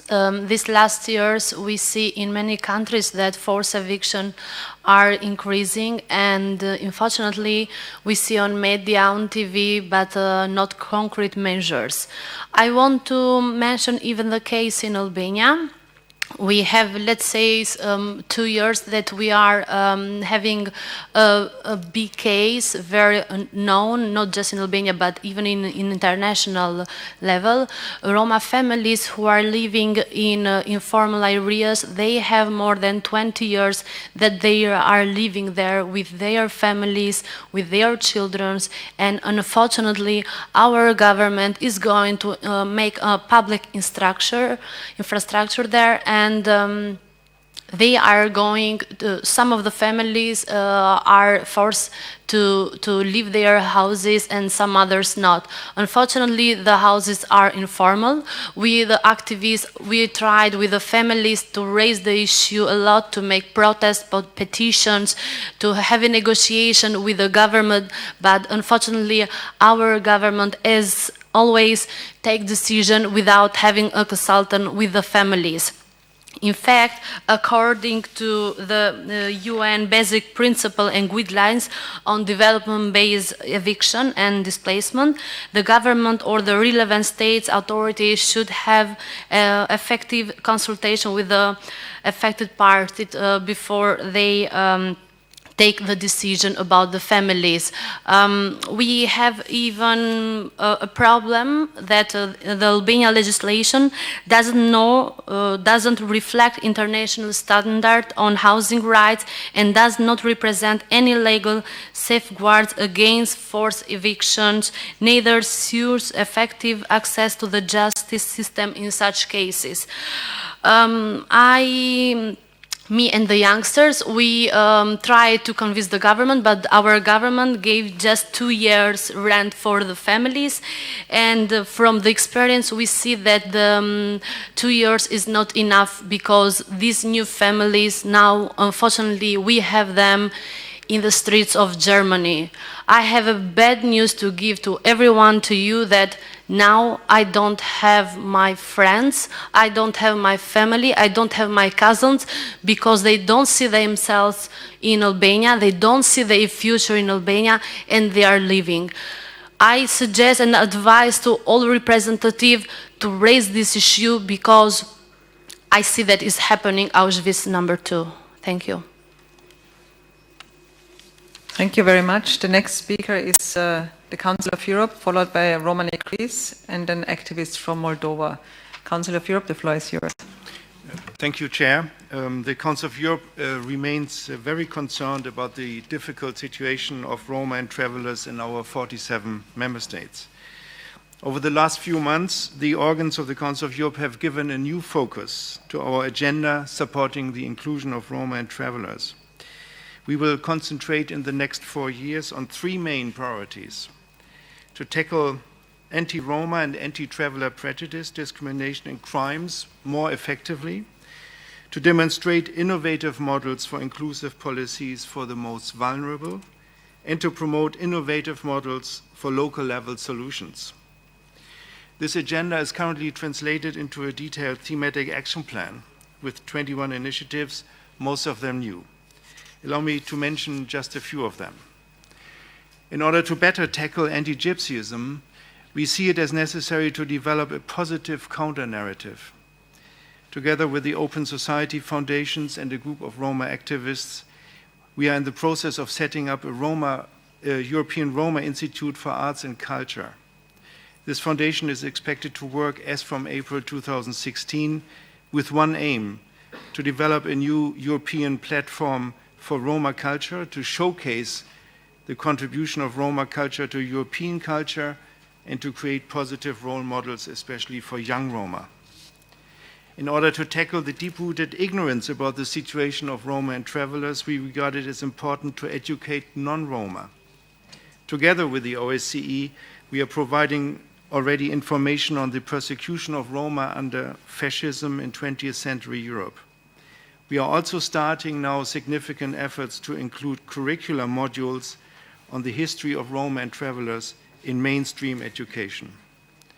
Other initiatives in this field include the provision of primary legal aid for Roma and travelers and the development of skills and knowledge of judges, prosecutors, lawyers, members of the police forces, prison staff, and other legal professionals.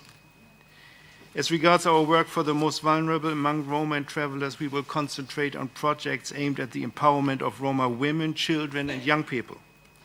We will start a new program to improve the access of Roma women to justice. We will continue to support the self-organization of young Roma and travelers in civil society and the access of Roma and traveler children to quality education. Early and child marriage, early school leaving and absenteeism, the situation of street children, forced begging, and domestic violence are among the other priorities. At local level, the Council of Europe has already for a number of years promoted innovative solutions for the inclusion of Roma and travelers together with the European Commission. You can rest assured that close cooperation with the OSCE and with the other international institutions and our member states active in the field of Roma inclusion will remain high on our agenda. Thank you. Thank you very much. The next speaker is from Roman Ekris, Roma Center for Social Intervention and Studies, followed by an activist from Moldova, and then the Central Council of German Sinti and Roma. Roman Ekris, the floor is yours. Thank you, Madam Moderator. Romani Greece warmly welcomes OSCE commitment towards facilitating the implementation of policies for the improvement of the situation of Roma in Sinti, including towards calling upon states to ensure full political participation of Roma. Having regard to Chapter 6 of the OSCE Action Plan on enhancing participation in public and political life, and particularly to point 9.6, encourage the representation of Roma and Sinti people in elected and appointed office at all levels of government, affirming the necessity to defend democracy in Romania and the crucial need to understand political pluralism, not only as the coexistence of two or more political parties, but also through political diversity and representation of the entire population. Highlighting the fact that Romania confronts itself with a democracy deficit with respect to the political participation and representation of national minorities in general, and in particular of the Roma minority. Romani Greece notes with concern that Roma in Romania, in spite of representing unofficially over 10% of the total population in the country, are represented by one single member in the parliament out of a total of 568, and by a very low number of local elected politicians, approximately 200 Roma elected in local councils. The current legislation on parliamentary elections requires organizations of citizens belonging to national minorities, other than those represented in the parliament, to obtain the status of public utility, which is granted by the government on the recommendation of a competent public authority. Further, it is required that these organizations collect signatures from 15% of people who identify themselves as belonging to that ethnicity in the last census, in order to be able to submit candidate nomination. 6 national minorities organizations had their candidate registration rejected due to these non-democratic provisions. The OSCE report on Romanian parliamentary elections from 2012 highlights the preferential treatment of organizations representing national minorities in the Council of National Minorities. These clear legislative obstacles to Roma participation in elections were criticized by the OSCE, as well as by the Venice Commission, as well as by Roma civil society. In spite of that, this non-democratic legislation remains unchanged. We take the opportunity to make the following recommendations to Romania, OSCE participating states. Noting that the recommendations mentioned have been previously made to Romania by several European institutions with no follow-up, we call upon the state to take seriously the commitments made as a member of various regional and international bodies and to put into practice the recommendations received on this topic, to modify the legislation on electoral process as to ensure a correct competition between the organizations of the national minorities without favoring the organizations which are represented in the Council for National Minorities, to add to the existing affirmative measures to ensure women participation to elections, affirmative measures to ensure participation of citizens of national minorities, and finally, to make sure the current project law on the election of the Senate and of the Deputy Chamber and for the organization and functioning of the Permanent Electoral Authority is modified accordingly. Thank you. Thank you very much. The next speaker is a Roma activist from Moldova, followed by the Central Council of German Sinti and Roma, and then the European Center for Democracy and Development. Please, the Roma activist from Moldova. Thank you. Ladies and gentlemen, my name is Cristina Marian, and I am a young Roma woman from Moldova. Luckily, I had an equal start in life and access to qualitative education, as all of you most probably. Unfortunately, this is not the case for thousands of Roma children in all around Europe who still do not access education and face discrimination in the educational institutions. It is still unacceptable that in 2015, in the middle of Europe, a lot of Roma children do not go to school, and a lot of Roma children are still placed in segregated classes and schools all around Europe, including Hungary, Slovakia, Czech Republic, Romania, Moldova, and the list can continue. And I condemn the state's inaction in this respect. I would like to refer to the Moldovan government in regard to a case of class segregation in the Otac school in the northern part of Moldova, a case which was brought to the public attention 3 years ago, and the Ministry of Education committed itself to take concrete actions in this regard, but at the moment we still have a class of segregating in that school. In this respect, I would like to ask the Moldovan government to take immediate action to desegregate that class and to ensure and provide preschool education to Roma children, including state language classes, and thus offer equal opportunities and an equal start for these children. Another issue I would like to bring to your attention is about the Moldavian Roma Action Plan 2011-2015, which clearly was not implemented and lacked discrimination or discrimination or prevention of discrimination as a cross-cutting issue in all its components. Therefore, I would like to invite the Moldavian government to include prevention of discrimination in the new Action Plan 2016 with concrete measures of its implementation. Another important issue, which I think is important for all the participating states, is the public and the political participation of Roma. In Moldova, at the moment, we don't have a single Roma representative in the parliament or central government. In other European countries, Roma are very poorly represented in all governmental, local and central authorities. Therefore, I would like to invite the Moldavian government to provide a quota for Roma to enter the central government, but also to provide training and education for Roma on political participation and encourage their involvement with public and political arena.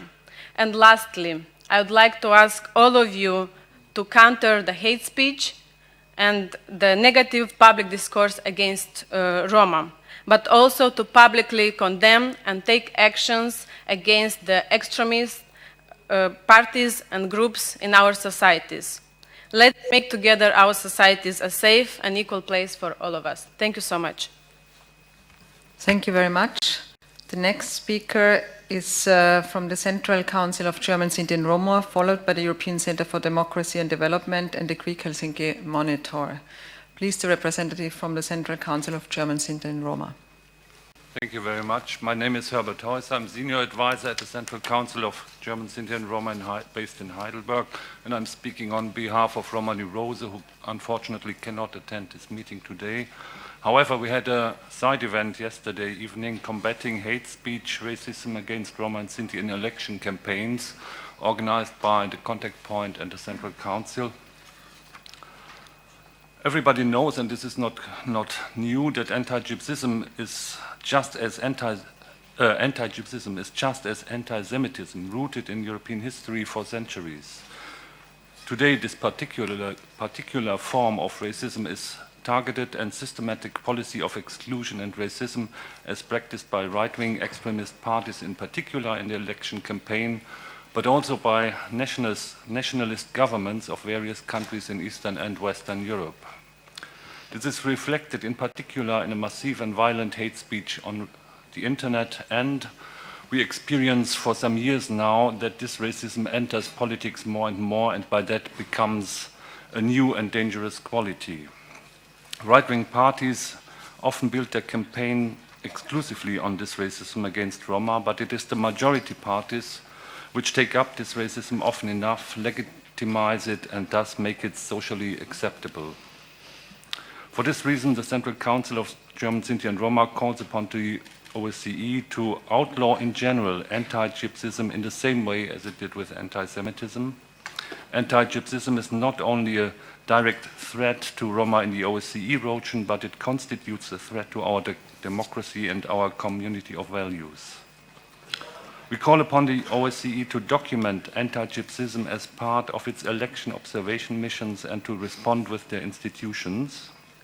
And finally, the OSCE should encourage the member states to enforce the relevant international agreements, such as the Framework Convention for the Protection of National Minorities of the Council of Europe, which prohibits any discrimination on the grounds of membership to a national minority. Thank you.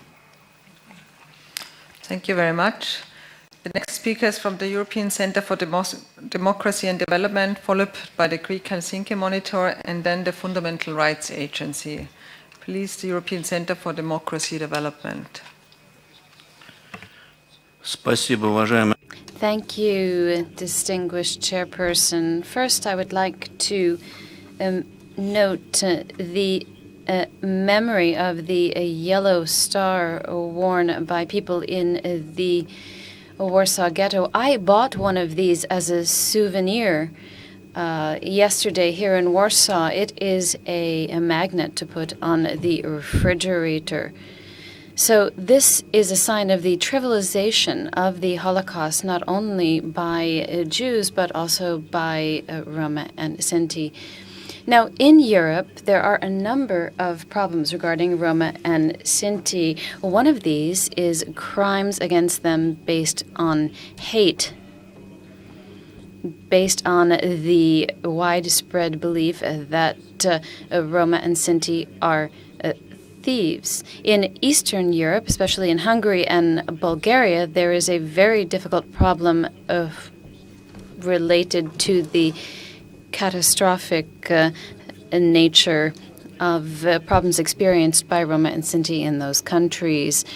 Now, in the Lugansk and Donetsk regions of Ukraine, I'd like to draw your attention to the tense situation that is developing in the Ukrainian Carpathians, where the majority believe that their rights are being violated. The authorities of Ukraine, with respect to the rights of minorities, have not reacted. I refer to an incident in which the police reacted in an inappropriate manner, and the reaction of Prime Minister Yatsenyuk demonstrated that vandalism is not an act of anti-Semitism, but an act of vandalism that is to the benefit of Ukraine's enemies. And here I believe the reference was to the Russian Federation. So the idea is that responsibility for actions are being transferred. Yes, I'd like to come to my recommendations.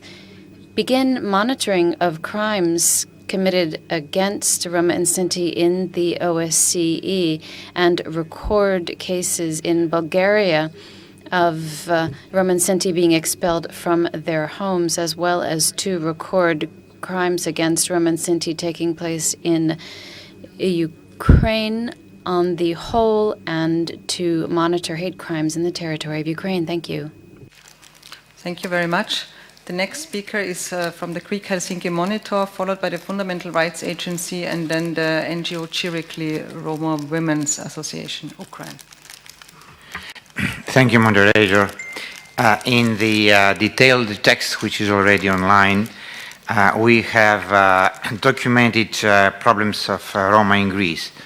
There are comprehensive quotes from recent reports of the UN Special Rapporteur on Racism and ECRI, which decry the extremely difficult conditions under which most Roma live in Greece, the exclusion or segregation to ghetto schools of a considerable number of Roma pupils, and the specific in a community of Sparta that they both visited, which is by the airport and which was created by the state, so it's a segregation decided by the state, whose children had been excluded from school until this year.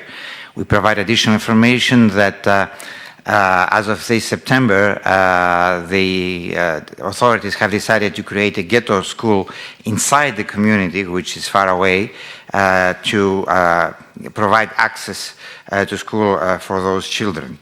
We also give information about evictions that continue in a community despite the fact that there has been a conviction by the UN Human Rights Committee. And finally, we provide detailed data about the very large ethnic profiling against Roma with police operations, and also the reference to Roma identity when a Roma is arrested suspect for some crime. I'm going to read the recommendations now in the end. Greece should compile credible statistics on homelessness, including among Roma and undocumented migrants, as well as on evictions of Roma and other marginalized groups, with information about provision of adequate alternative housing to all persons evicted from their homes, and where applicable, compensation for unlawful forced eviction. Provide also a comprehensive report on all persons, Roma or other, who live under the minimum adequate standards and specific measures taken to relocate them, providing adequate housing. Promptly implement the letter and spirit of the judgments of the European Court on Roma education, not only in the communities concerned, but throughout the country, as there are data in official state reports that most children are excluded or segregated throughout the country.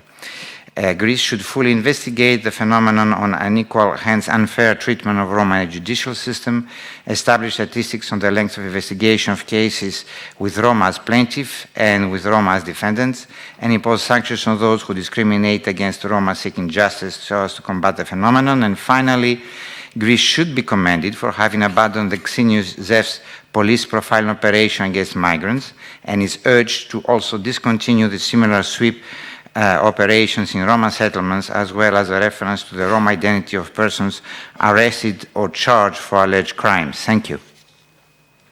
Thank you very much. The next speaker is from the Fundamental Rights Agency, followed by Chirikli, and then the International Renaissance Foundation. Please, the representative from the Fundamental Rights Agency. Thank you. In several interventions before, it was highlighted the importance of data and monitoring evaluation of Roma inclusion actions. And this is in line with OSCE commitments and action plan. I would like, therefore, to give an update on FRA work on this topic. And what I will say is not new to the OSCE Contact Point Office, because we are in regular contact with them and we exchange information in this regard. FRA has been requested by the Commission, Communication and Council recommendation to provide assistance and support to Member States to develop methodology to monitor and evaluate the implementation of measures towards Roma inclusions, as well as policy measures within broader social inclusion policies.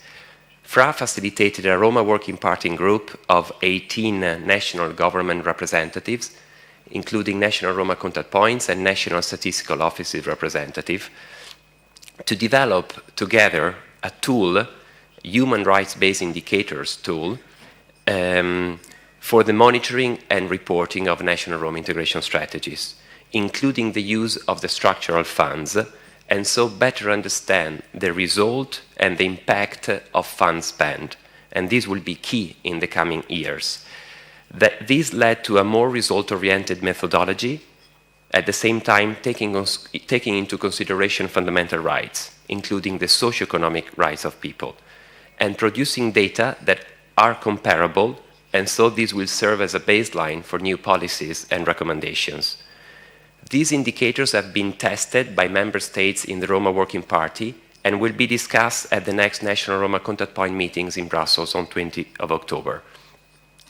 In response to the question raised by the introducer, by Sarita Freeman-Corpela, about the coordination with other international organizations, I'm very pleased to report that we are in full contact with the OSCE Contact Point Office, as already said, as well as with the Council of Europe. And FRA will do a presentation on the indicators tool, monitoring tool, at the forthcoming CAROM meeting in a few weeks in Bucharest. Concluding, allow me to mention FRA work on data collection. Already few people mentioned our surveys, and let me update you on the EU MIDIS 2. It's a survey on immigrant groups and ethnic minority with a focus on Roma, and the first result will be available at the end of 2016, allowing to see the trends from the previous EU MIDIS 1. Let me also mention FRA work at the local level. We have an innovative participatory research project called LARI in 11 countries in the European Union. And the methodologies developed on our work on Roma are not just important for Roma per se, but could be a prototype for all groups in vulnerable situations. Thank you. Thank you very much. And of course, our office is particularly interested also to get more knowledge about the indicators and see them.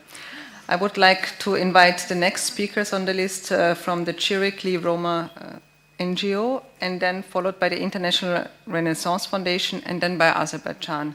So please, the representative from Chirikli Roma NGO. Thank you. I'm representing the expert coalition of Roma NGOs of Ukraine that was established in 2015. The action plan for the implementation of the National Roma Strategy was adopted by the Cabinet of Ministers in Ukraine in 2013. The coalition decided to conduct the monitoring of the implementation of the action plan with the support of the International Renaissance Foundation. And the monitoring results show that the action plan requires changes and it must be done in line with the international European standards. It is also requiring the development of the practical tools and indicators for its effective implementation, but in strong cooperation with the Roma civil society. So far, most of the activities for the implementation of the action plan have been done by the Roma organizations through the project's implementation, supported by the international donors, and for example, such programs as Roma Mediators or ROMED program, or projects supported by the OSF or International Renaissance Foundation. Despite all the difficulties of the implementation of the action plan, I would like to mention some positive results achieved during the last 2 years. Following the adoption of the action plan, several local authorities conducted consultations with the Roma NGOs. Local working groups have been established to develop the action plans, the regional action plans. The problems of Roma people have been voiced at national and local levels. The dialogue and cooperation between the Roma NGOs, Ministry of Culture, Ministry of Social Policy have been established. The coalition of Roma NGOs conducted working meetings with a number of national authorities on specific topics, and as the results, we are expecting the establishment of the Intergovernmental Coordinating Working Group that will ensure coordination and constant monitoring of the implementation of the action plan. Odessa Regional Administration requested technical support from the CPRSI on civil registration issues. And as it was mentioned earlier by our representative of Ukraine, that 2 national meetings will be conducted by ODIHR in cooperation with the State Migration Service and Ministry of Culture of Ukraine. It is also important to mention that in 2014 we had an international seminar on gender mainstreaming into action plans, and it was conducted in Ukraine in cooperation with the Ministry of Social Policy. The coalition appeals to the ODIHR to assist in the implementation of such initiatives as, in case we will have the International Coordinating Working Group established by the Ministry of Culture to provide technical and expert support to its work, to use the data collected by the Roma mediators and Roma NGOs to initiate the revision of the national and regional action plans in line with the international standards. And of course, special focus should be given to Roma IDPs from the eastern parts, eastern regions of Ukraine, like Donetsk and Lugansk. And we would like also to ask for better cooperation between international organizations, in particular OSCE, ODIHR, and Council of Europe, European Commission, in the field of work with the police, Romani women and youth. Thank you. Thank you very much. And please let me remind everybody who would like to take the floor to sign up in the speakers list. We will close it after the next speaker. The next speaker will be from the International Renaissance Foundation, followed by Azerbaijan and then Serbia. So please, the representative of the International Renaissance Foundation, and after this we will close the speakers list. Dear representative of international institution, government institution and civil society organization, let me introduce myself. I'm Alexander Shvayun, Roma Program Manager from International Renaissance Foundation, which is part of a global Open Society Foundation network of national foundation. Since 1998, we have a separate Roma program, and during this time we are proud that we have implemented different very important and successful initiatives aimed to strengthen Roma society in Ukraine, to mobilize Roma youth. We have a supported project aimed to establish free legal aid centers in Roma segregated communities, as well as supported a network of Roma and medical and health mediators. But our efforts are limited by weak institutional capacity of Ukrainian government institutions. That is why my first and main recommendation for OSCE to start on high-level dialogue with Ukrainian government, how to enhance political dialogue between Roma NGO and Ukrainian government on national and local level. And due to some external exclusion of Ukraine, I mean, Ukraine is out of any pre-accession program of EU. That is why we cannot to use social structure funds, financial support, as well as we are out of Roma decade due to the lack of political will of Ukrainian government during last 10 years. That is why I think we can we cannot wait and to lose new generation of Roma who trained, educated, and skilled. So I think it's time for OSCE to be a leading institution in establishing of new strategy for Roma in East European countries, including Ukraine, Moldova, and other neighbors. Focus it on enhancing of institutional capacity of governments and monitoring of implementation of national strategy and action plan. Thank you. Thank you very much. The next speaker is Azerbaijan, followed by Serbia, and then by the Anti-Discrimination Center Memorial. So please, Azerbaijan, the floor is yours. Thank you, Madam Moderator. I'll try to be brief. The full text of my statement will be distributed via documentation desk. The basic platform or ground for dealing with all minorities living in Azerbaijan is international human rights conventions.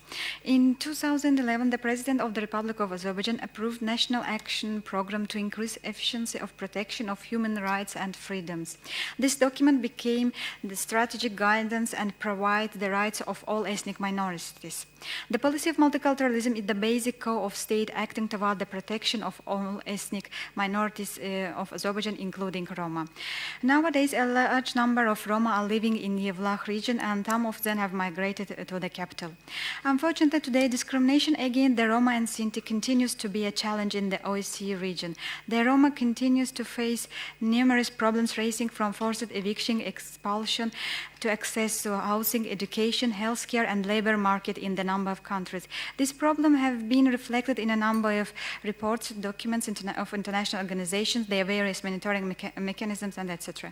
With the Ministerial Council decision 2013, the OSCE participating states committed to enhance their efforts to implement the OSCE action plan by putting particular emphasis on Roma and Sinti women, youth, and children. In this regard, we are concerned by the widespread discrimination and violence against the Roma in the Czech Republic. The persistent segregation of Roma children in schools could be highlighted here. We join call made by the United Nations Committee on the Rights of the Child to eliminate all forms of school segregation. In 2011, manifestations, marches, and rallies against the Roma in several Czech cities have been accompanied by racially motivated acts of violence, as reflected in the compilation prepared by the Office of the UN High Commissioner for Human Rights, submitted to the Universal Periodical Review Mechanism. We share the concern highlighted inter alia by the United Nations Committee Against Torture that prompt and impartial investigations and prosecutions regarding these incidents haven't been conducted. In this regard, we encourage the Czech Republic to take appropriate measures to ensure that all these cases are thoroughly investigated and perpetrators are prosecuted. Furthermore, there are a number of reports on buying of votes of Roma in the local elections held in October 2014. We would like like to request the Czech delegation to clarify if an investigation has been conducted on these cases. Taking into the account the above mentioned, we would like to make the following recommendation. More efforts should be taken to combat hate crimes against the Roma, to put an end to the negative public attitude toward the Roma, to reduce high unemployment rate, and this is just a few to mention. In this regard, we call on the Czech Republic to accelerate its efforts in line with the Roma Integration Strategy 2014-2020. Thank you. Thank you very much. The next speaker is from Serbia, followed by the Anti-Discrimination Center Memorial, and then Slovenia. Serbia, you have the floor. Thank you, ladies and gentlemen. Thank you for the opportunity to speak today on the situation of Roma in Serbia, a topic of particular interest to my government. According to the latest population census of 2011, percentage of citizens who declared as Roma is 2.05% of the total population in Serbia. I would like to highlight that the significant number of IDPs of Roma nationality from Kosovo and Metohija have been residing in Serbia proper since 1999. Having in mind that Roma are among the most vulnerable groups of population, comprehensive measures for the improvement of their position in the area of social inclusion, education and employment have been undertaken in line with the strategy for improvement of the situation of Roma. Significant results have been achieved in resolving the status of the so-called legally invisible persons belonging to Roma population. A number of legislative and procedural measures have been implemented in order to facilitate and complete the registration process of these persons. Among others, a procedure for entering into the official records and issuing birth certificates has been simplified. A number of measures of the so-called affirmative action are being undertaken, especially in the areas of education and employment. The Ministry of Education, Science and Technological Development, together with the Roma National Councils, as well as with Roma organizations on local level, and the Office for Human and Minority Rights is implementing measures aiming to support the enrollment of Roma students in secondary school as well as in the higher education institutions. The affirmative action in the school year 2014-15 resulted in the enrollment of 322 Roma students in secondary school of their preferences. In the current school year, 350 students of secondary schools and 30 university students belonging to Roma national minority were provided with scholarship funded by state budget, whereas 20 of them were given student loans. With regard to employment, special programs and measures are being implemented to increase employability of Roma population. In addition to their prioritized status with the category of unemployed persons, public calls for granting subsidies for self-employment of Roma unemployed Roma, as well as for granting subsidies to employers for opening new positions for Roma have been made. Improving the overall position of Roma minority remains one of the main priorities for Serbia. In that sense, the Office for Human and Minority Rights, together with other relevant stakeholders, is preparing the Roma Inclusion Strategy 2025. The aim of the strategy is to create conditions for elimination of poverty and any form of discrimination against the Roma population. Thank you. Thank you very much. The next speaker is from the Anti-Discrimination Center Memorial, followed by Slovenia, and then by the OSCE mission to Bosnia and Herzegovina. Please, the speaker from the Anti-Discrimination Center Memorial. Thank you, Madam Moderator. I will speak in Russian.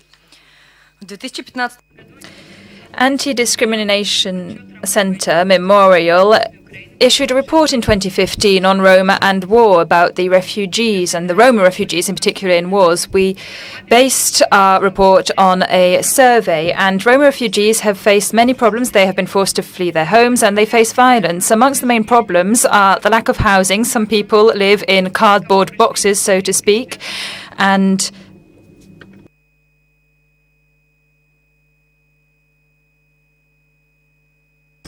they do not benefit from any forms of benefits such as pensions or maternity benefits. And this is a lack of aid for disabled persons and a lack of opportunity to study in schools.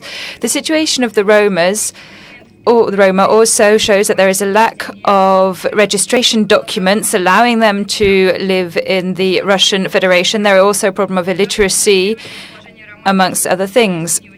Unfortunately, the situation of the Roma has not improved, be it in Russia or in the Donetsk or Luhansk area. We believe that the ceasefire has not yet helped the situation of the Roma. We call on the OSCE to look into cases of discrimination against the Roma in Russia and in the Donetsk and Luhansk so-called republics. We also call on Russia to provide them with all the necessary services, be it accommodation, education, healthcare, and so on and so forth. We believe that practical measures are needed to curtail discrimination, and particular attention should be paid to the situation of children. And when children are not sent to school, then social workers should intervene to ensure that all the necessary documents are filled in and that children can go to school. We believe that the undermining of Roma rights is ongoing. Thank you. Thank you very much. The next speakers on our list is Slovenia, followed by the OSCE mission to Bosnia and Herzegovina, and then the independent Roma youth activist. Thank you, Chair. Allow me to begin by aligning with the EU statement and expressing Slovenia's full commitment to implementing the OSCE Action Plan on improving the situation on Roma and Sinti, and to add some remarks in national capacity. When we discuss tolerance and indiscrimination, we should all pay attention to the action plan, bearing in mind that the most vulnerable population groups are the first to feel the deteriorating economic and social situation. To improve the social and economic participation of Roma, Slovenia has adopted a special systemic law which requires local self-governing communities and the state to provide special rights to the Roma community, including funding to ensure their implementation. As part of the 5-year national program of measures, which concludes at the end of this year, Slovenia has taken concrete steps to improve housing conditions, education, employment and health, as well as to promote Roma tradition and culture. The national program of measures is planned to be adopted by the end of the year. It will cover the period from 2016 to 2021 and incorporate best practices, policies, recommendations and approaches, as well as other basic EU documents concerning Roma integration. As in the case of the previous program, the Roma community and civil society will be actively included in drafting the new program. Slovenia is planning to prepare an integrated strategy which should be clear and concrete and provide for measures in all fields in which we face challenges: the management of housing conditions, education, employment and health, the general situation of Roma women and children, intolerance against Roma and hate speech, dismantling prejudices and stereotypes concerning Roma, and reinforcing dialogue and cooperation between relevant local and state authorities, the Roma community and various social society organizations. Today's discussion, in particular interventions by civil society representatives, including Roma communities, show that a lot of work needs to be done by each OSCE state to implement the action plan, and the work starts at home. In this regard, we are grateful for the valuable assistance provided to the states by the OSCE High Commissioner on National Minorities, Mrs. Astrid Thors, and by the other contact point of Roma and Sinti, Mrs. Miriam Angela Karoli. Thank you. Thank you very much. The next speaker is the OSCE mission to Bosnia and Herzegovina, followed by the independent Roma youth activist, and then La Voix des Roms. So Thank you, Madam Moderator. The Roma population in Bosnia and Herzegovina constitutes the country's largest and most vulnerable national minority. According to available estimates, between 30 to 60,000 Roma live in BiH. As in other countries of the region, Roma here are often discriminated in the areas of education, employment, access to social protection and health services, housing and property rights. In the last years, and certainly since BiH acceded to the Decade for Roma Inclusion initiative in 2008, the country has undertaken a number of positive measures to improve the situation of the Roma population. Last year, BiH set aside 1.5 million euros for the implementation of Roma action plans. In 2014, BiH took over the presidency of the Decade for Roma Inclusion initiative, which was followed by a number of initiatives supported by BiH authorities on improvement of the status of Roma in BiH. However, many challenges remain in terms of Roma's access to their rights. The mission works at all levels of government to improve political, economic, and social participation of national minorities in BiH, engages in monitoring the selection of beneficiaries within the framework of the Roma housing projects, advocates for better implementation of the revised plan on Roma education. Moreover, the mission supported the development of the strategic platform for resolution of national minority issues. The text of this platform has been sent to entity governments to obtain their opinion and approval before being sent for the adoption to BiH Council of Ministers. This will be the first document that comprehensively addresses issues of national minority rights in BiH. Thank you. Thank you very much. And I would just like to remind that we will also soon move to the right to reply. So if someone would like to sign up, please do it now. The next speaker on our list is the independent Roma youth activist, followed by La Voix de Rome and then Ternepe. Please, the independent Roma activist.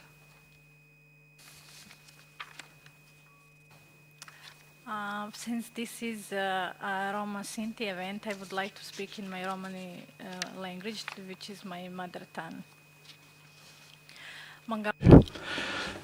I want to congratulate everyone here that everyone has a contribution here, and it will be look like a chance to give to Roma that we can reach kind of equality, that also it is opportunity we could, by our voice, by ourselves, could talk on matters that are very concerned by our communities.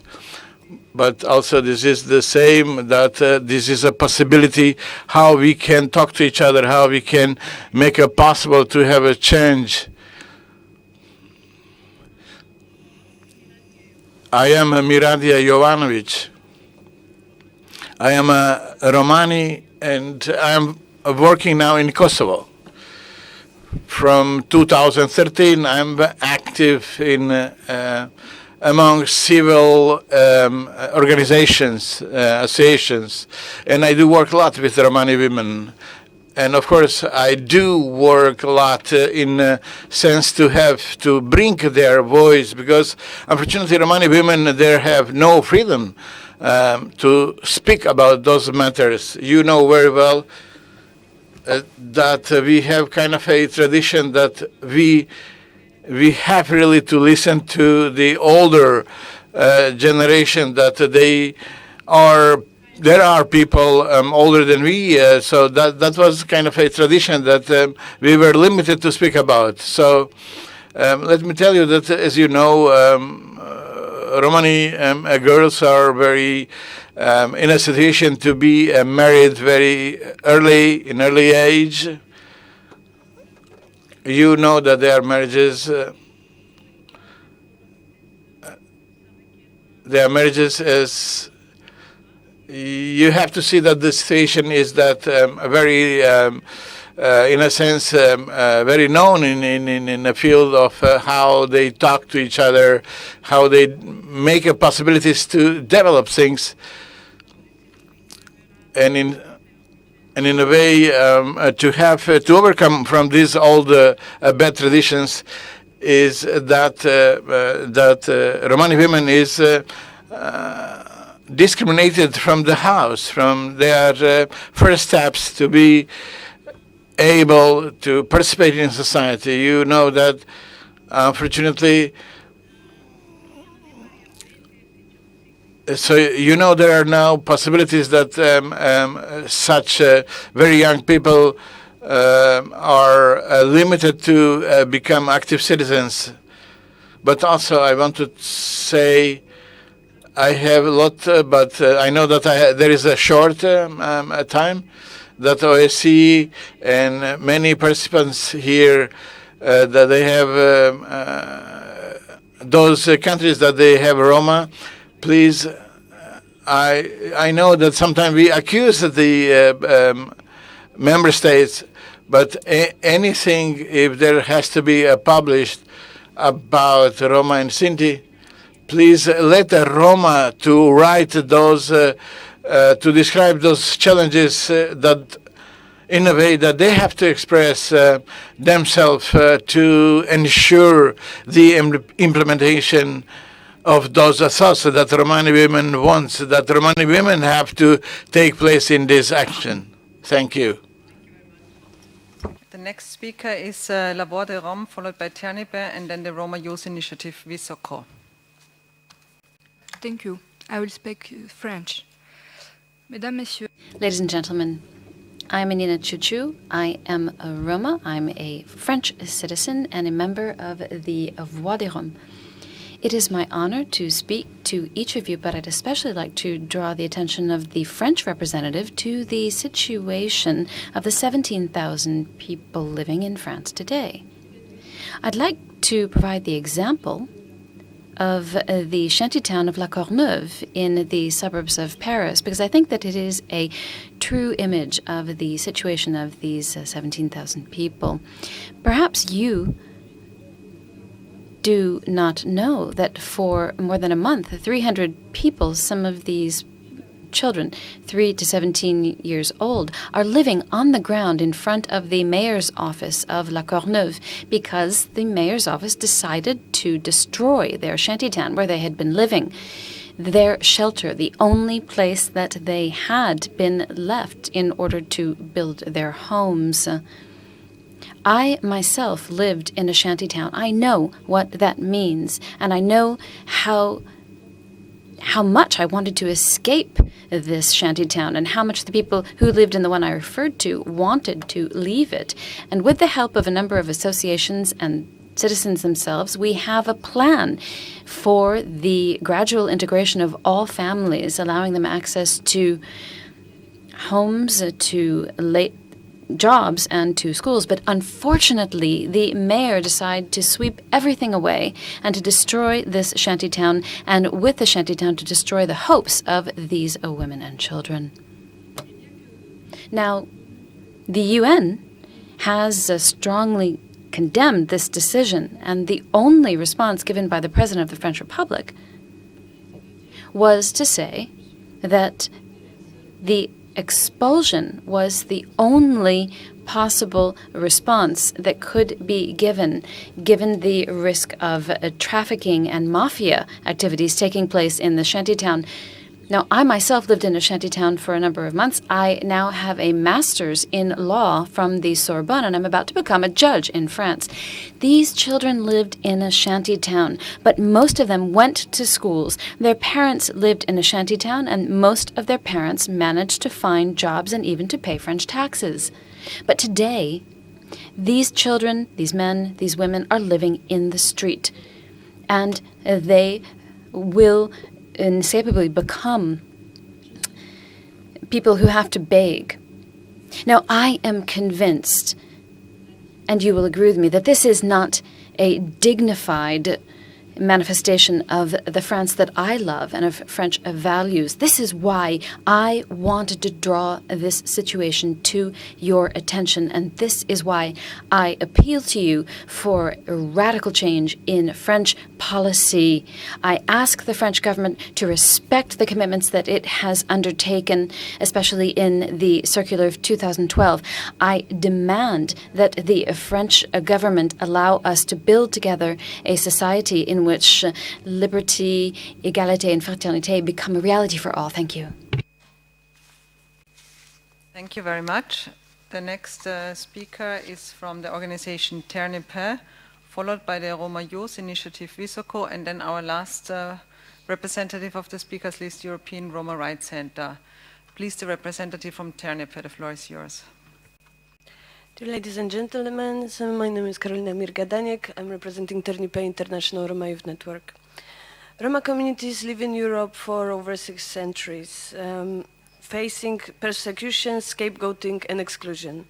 We are here for centuries, but I would like to ask you, respected public, what do you know about our history and our heritage? We are here for centuries, but still being seen as migrants in our own countries. Most of the Europeans think that all of the Roma come from Romania. When I was interviewed at a large European event, I was asked by the journalist if our International Roma Youth Network promotes the capital of Italy. When my young cousin just went to his high school right now, the first month, September, he came back already twice from school being beaten and called the gypsy refugee. And also, our history is still not respected. The example is the Lety Upisku, former Roma death camp in Czech Republic, which is still till now, since the 70s, there is a pig farm existing directly on the place where the Roma victims were. We young Roma are proud of our history and our heritage. We are teaching it to our peers. Our network, since 6 years, is organizing Roma Genocide Remembrance Initiative, gathering hundreds and thousands of young Roma and non-Roma together to learn together about our past and to evaluate our past. The history provides us with very important insights into patterns of Roma discrimination and exclusion of Roma. We need to analyze and evaluate those, so not to repeat the policies as we see it's happening still till now. We need to make our history known. Without our history, we are like a trees without the roots. As the famous saying goes, if you don't know where you came from, you don't know where you are going. We welcome the EP resolution, finally recognizing the Roma Holocaust in the Second World War, establishing the 2nd of August as the European Remembrance Day, and giving the recognition to the phenomenon of anti-gypsies. We call on all participating states to follow the resolution of the European Parliament and also finally officially recognize the fate of the Roma during the World War II. We call on the international institutions to support and to cooperate with the Czech government for the removal of the Lety pig farm. We also, just last minute news, the Czech government rejected the bill to compensate of illegal sterilizations, and the ministry said it's enough, that the Czech government expressed the regret for the incidents and changed the procedures. We really want to ask you all to include our history into the educational curriculum of your countries. This is very important to close up the distance between the majority and the minority. Thank you very much. Thank you very much. The next speaker is from the Roma Youth Initiative Visoko, followed by the final speaker from the European Roma Rights Center. Ladies and gentlemen, my name is Aldiana Dedic and I'm the representative of the Roma Youth Initiative with my friend Visoko from Bosnia and Herzegovina. According to some research, 80% of young people in Bosnia and Herzegovina are unemployed. The number of young unemployed Roma is even bigger, 95 to 98%. Also, other researchers show that over 70% of young educated persons in Bosnia and Herzegovina are considering leaving the country because they do not see any perspective for the future in Bosnia and Herzegovina. Young Roma face discrimination in several fields such as education and employment. Even though Bosnia and Herzegovina has adopted the action plan for housing, employment and health to improve our position, its implementation is rather slow and minimalistic progress is made. In Bosnia and Herzegovina, the number of Roma who have finished education, high school and university is increasing, but at the same time, there are no employment possibilities. On the other hand, the Roma community doesn't see much benefit from educating their children because so many young Roma which finished school are unemployed. And this is what we see on the field. There is a need to have positive examples of young Roma who made their way after finishing education, which will be role models from the communities. It is said that young people, and especially young Roma who have great potential, capacities and academic background, are considering leaving Bosnia and Herzegovina and searching for a better life in European countries. My recommendation is to create a mechanism to promote positive examples within the Roma communities and society in general, but also to create a more safe environment programs and to create more possibilities for young Roma such as myself to stay in the country. Thank you. Thank you very much. We are coming to our last speaker on the speakers list, and I would just also like to announce that we will then have a short reflection from our introducers before we move to the right to reply, and please kindly ask the delegation who make use of the right to reply to prepare for a 1.5 minutes reply. Please, the European Roma Rights Center, the floor is yours. Thank you, Madam Chair. Ladies and gentlemen, I would like today to bring your attention to one specific case of human rights violation against Roma. It concerns specifically countries of Czech Republic and Slovakia, and it has been already mentioned by my previous speaker. It's cases of coercive sterilization of Romani women in these two countries. It's been at least since 1973 until early 90s that there has been a specific decree in Czechoslovakia which encourage social workers and medical personnel to conduct sterilization on Romani women and women with disabilities.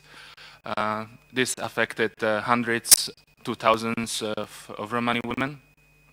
And in 2005, the Czech ombudsman made an inquiry in the issue and stated that this has been indeed a eugenic practice sponsored by the state. In 2009, the Czech Prime Minister issued an official apology for individual failures of medical personnel, and in 2011, the Czech Republic amended laws on informed consent and practice of sterilization, but until today there has been no official compensation scheme approved by the Czech government, neither by Slovak government, and as has been mentioned, the law proposal prepared by the Ministry of Human Rights has been this morning rejected by the Czech government. That means that all those hundreds of Romani women which were sterilized against their will are going to remain without compensation for this human rights violation. There has not been any discussion on compensation law in Slovakia. I would use this opportunity to recommend both states to immediately think of developing proper compensation schemes, and the Czech government to reconsider the rejection of this bill. Thank you. Thank you very much. And I would like to come back to our introducers and give them the floor for a very short reflection on what has been said, which was not only on participation, but a number of other issues reflecting on the current situation of Roma and Sinti in the OSCE region, in particular that human rights violations still occur and racism and discrimination is unfortunately still high on the agenda. But there were also a number of messages given when it comes to enhancing participation, different models presented, and definitely I think we had heard a number of the Roma civil society actually who demonstrated also that they would actively engage and are ready to participate. And with this I would like to invite Sarita Freeman-Capella to say a few words, and then Atanas Stoyanov. Thank you, Madam Chair, and thank you all of you who had your interventions today. We all share the same concern, and we all acknowledge that the situation and the discrimination against the Roma, Sinti and OSCE area is still a reality today, which we need to tackle in various different fields.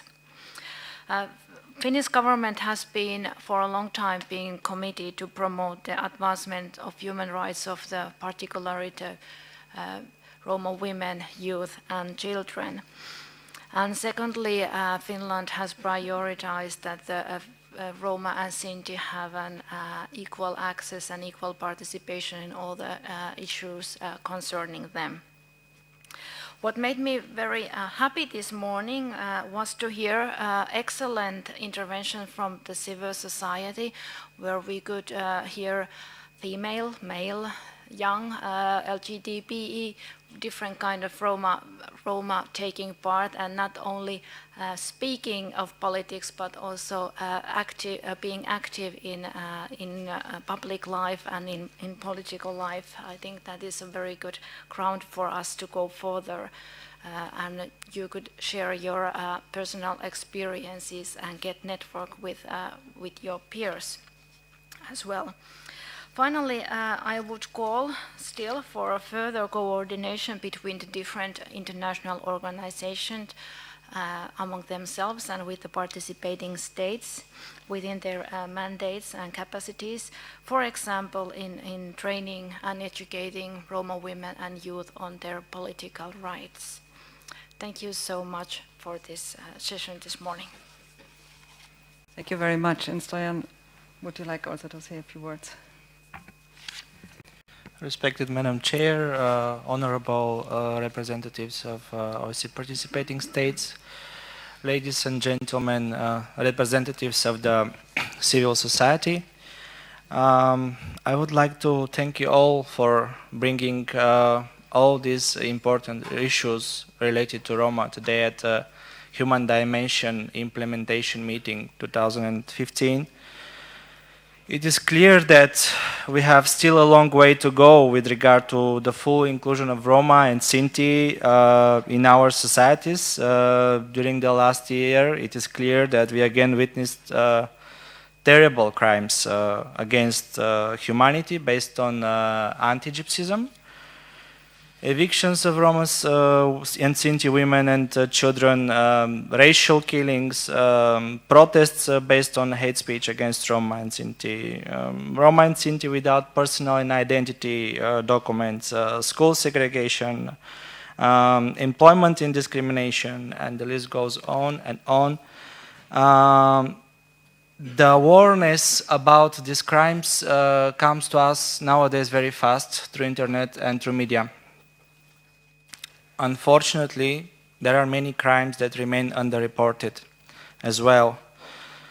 I truly believe that the way towards the solutions of the problems related to Roma is through the inclusion of the Roma and the Sinti youth in the administrative and the political life of our countries on all the levels. And I really hope that in 2016, on the next Human Dimension Implementation Meeting, we will have less anti-Gypsyism, wiser local and national governments, and here we will report better measures and achievements for Roma. Thank you.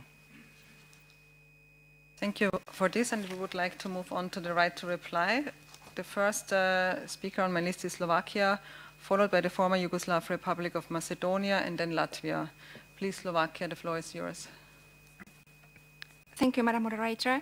The Slovak Republic would like to exercise its right of reply to the intervention of the United States of America. The prohibition of discrimination and particularly segregation is legally defined in Act number 245, year 2008 on upbringing and education, and on its amendments. Due to international obligations and commitments of the Slovak Republic, as well as to continuously drawn attention on alleged discrimination and segregation of Roma children and students in education, the amendment to the School Act was adopted in June 2015, which will help to improve the situation. The intention is, together with other legislative actions in the area of segregation and discrimination, to achieve such an implementation of the School Act that does not allow interchanging the special educational needs based on health disability with special educational needs arising solely from social disadvantaged environments. The amendment to the School Act clearly defines, among others, the following. A child or student whose special educational needs are solely due to its development in social disadvantaged environments cannot be accepted to a special school or special class in pre-primary, primary, lower, or secondary education. In practice, this means that the reason for the inclusion into a special school cannot be the origin from socially disadvantaged environment. An inclusion of children and students from socially disadvantaged environments into classes with other children and students is explicitly defined.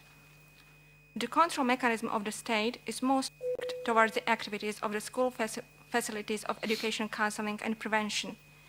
The state school inspectorate is enabled to consider, To ensure the improvement of the situation of Roma, the Slovak Republic continues the implementation of the strategy of the Slovak Republic for Roma integration in 2020.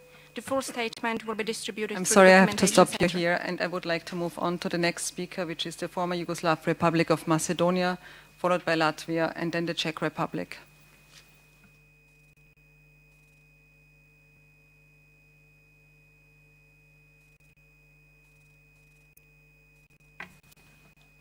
Thank you, Madam Moderator, for giving me the opportunity to exercise the right of reply on behalf of the Macedonian delegation in reference to a few remarks made earlier by the distinguished representatives of the civil society.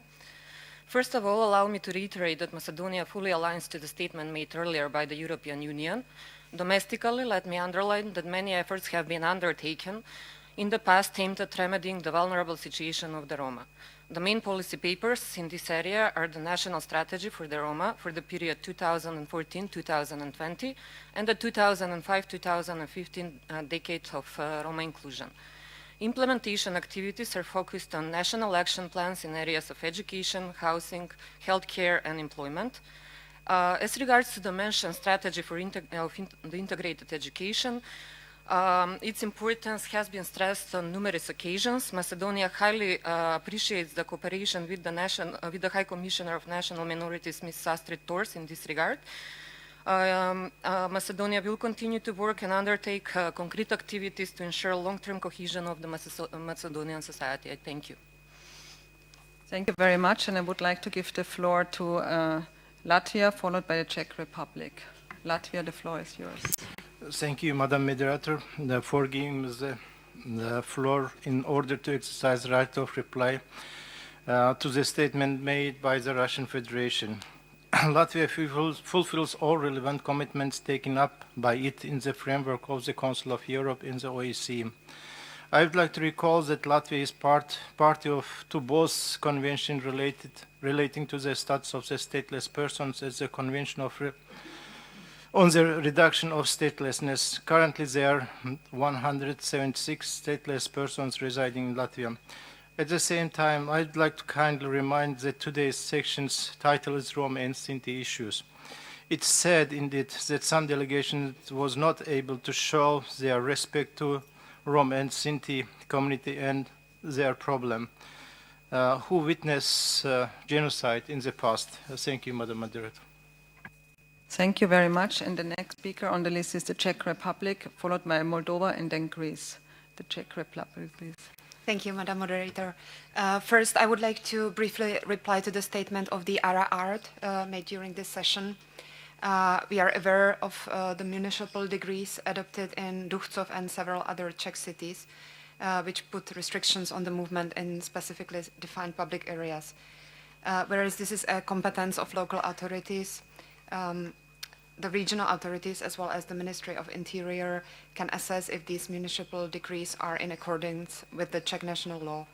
Moreover, the Ombudsperson of the Czech Republic currently started investigations on conformity with the law in 2 specific cases of municipal decrees.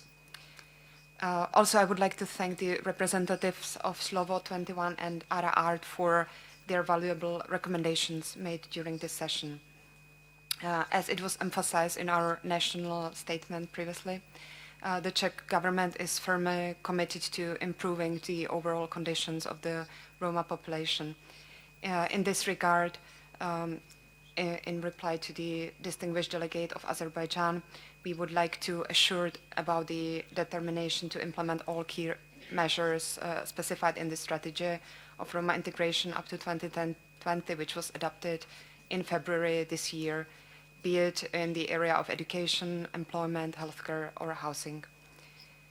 I would like to also briefly reply to the statement of Ternipe with regard to the commemoration of the victims of the Roma Holocaust, and I know that I am running out of the time, so I would just briefly would like to welcome this year's visit of the IHRI Committee on the Genocide of the Roma to the Czech Republic, where also the issue of the memorial site for the Roma victims in Lety u Písku was discussed. Thank you for your attention. Thank you very much. And the next speaker on our list is Moldova, followed by Greece and Ireland. Moldova.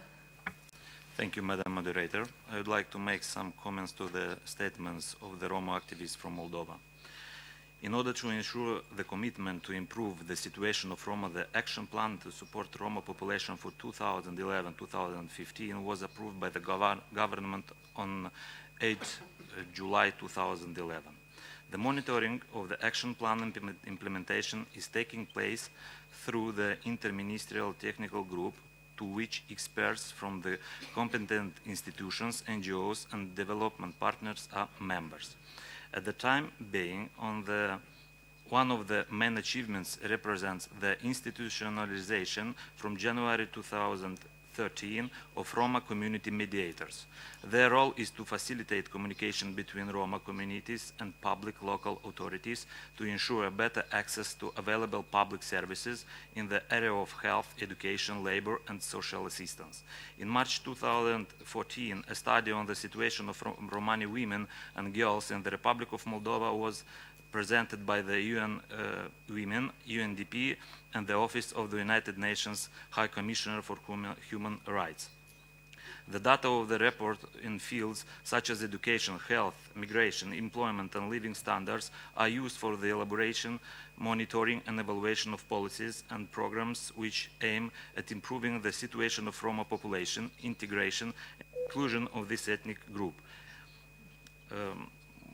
Only one thing. For the first time in the Republic of Moldova, during the election, local election in 2015, 3 Roma women have been elected as local councillors.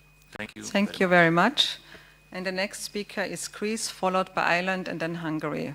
Greece, the floor is yours. Thank you, Madam Moderator. In reply to statements on the situation of Roma in Greece, I would like to stress that, as in practically all participating states, the situation of the Roma is a cause for concern in my country.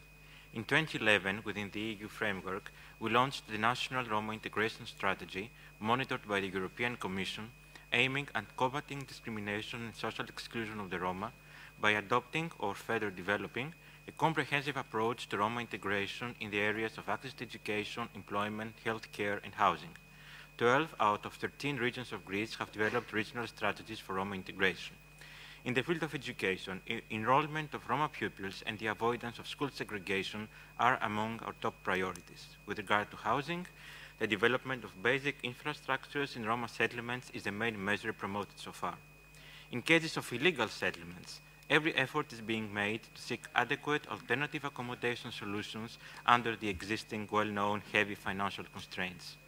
This requires a sustained effort on the part of all levels of government, including local government organizations, and a constructive attitude on the part of the communities concerned and their representatives. Thank you, Madam Moderator. Thank you very much. The next speaker is Ireland, followed by Hungary and then Romania. Ireland, the floor is yours. Thank you, Moderator. The respected NGO PAVI Point has raised a number of issues concerning the status of travelling people in Ireland and related policy issues. The Irish government and our independent Human Rights and Equality Commission are focused on the need for integration and on the implications of equality legislation for travelling people and Roma. This year, the government established a new National Traveller and Roma Integration Strategy Steering Group.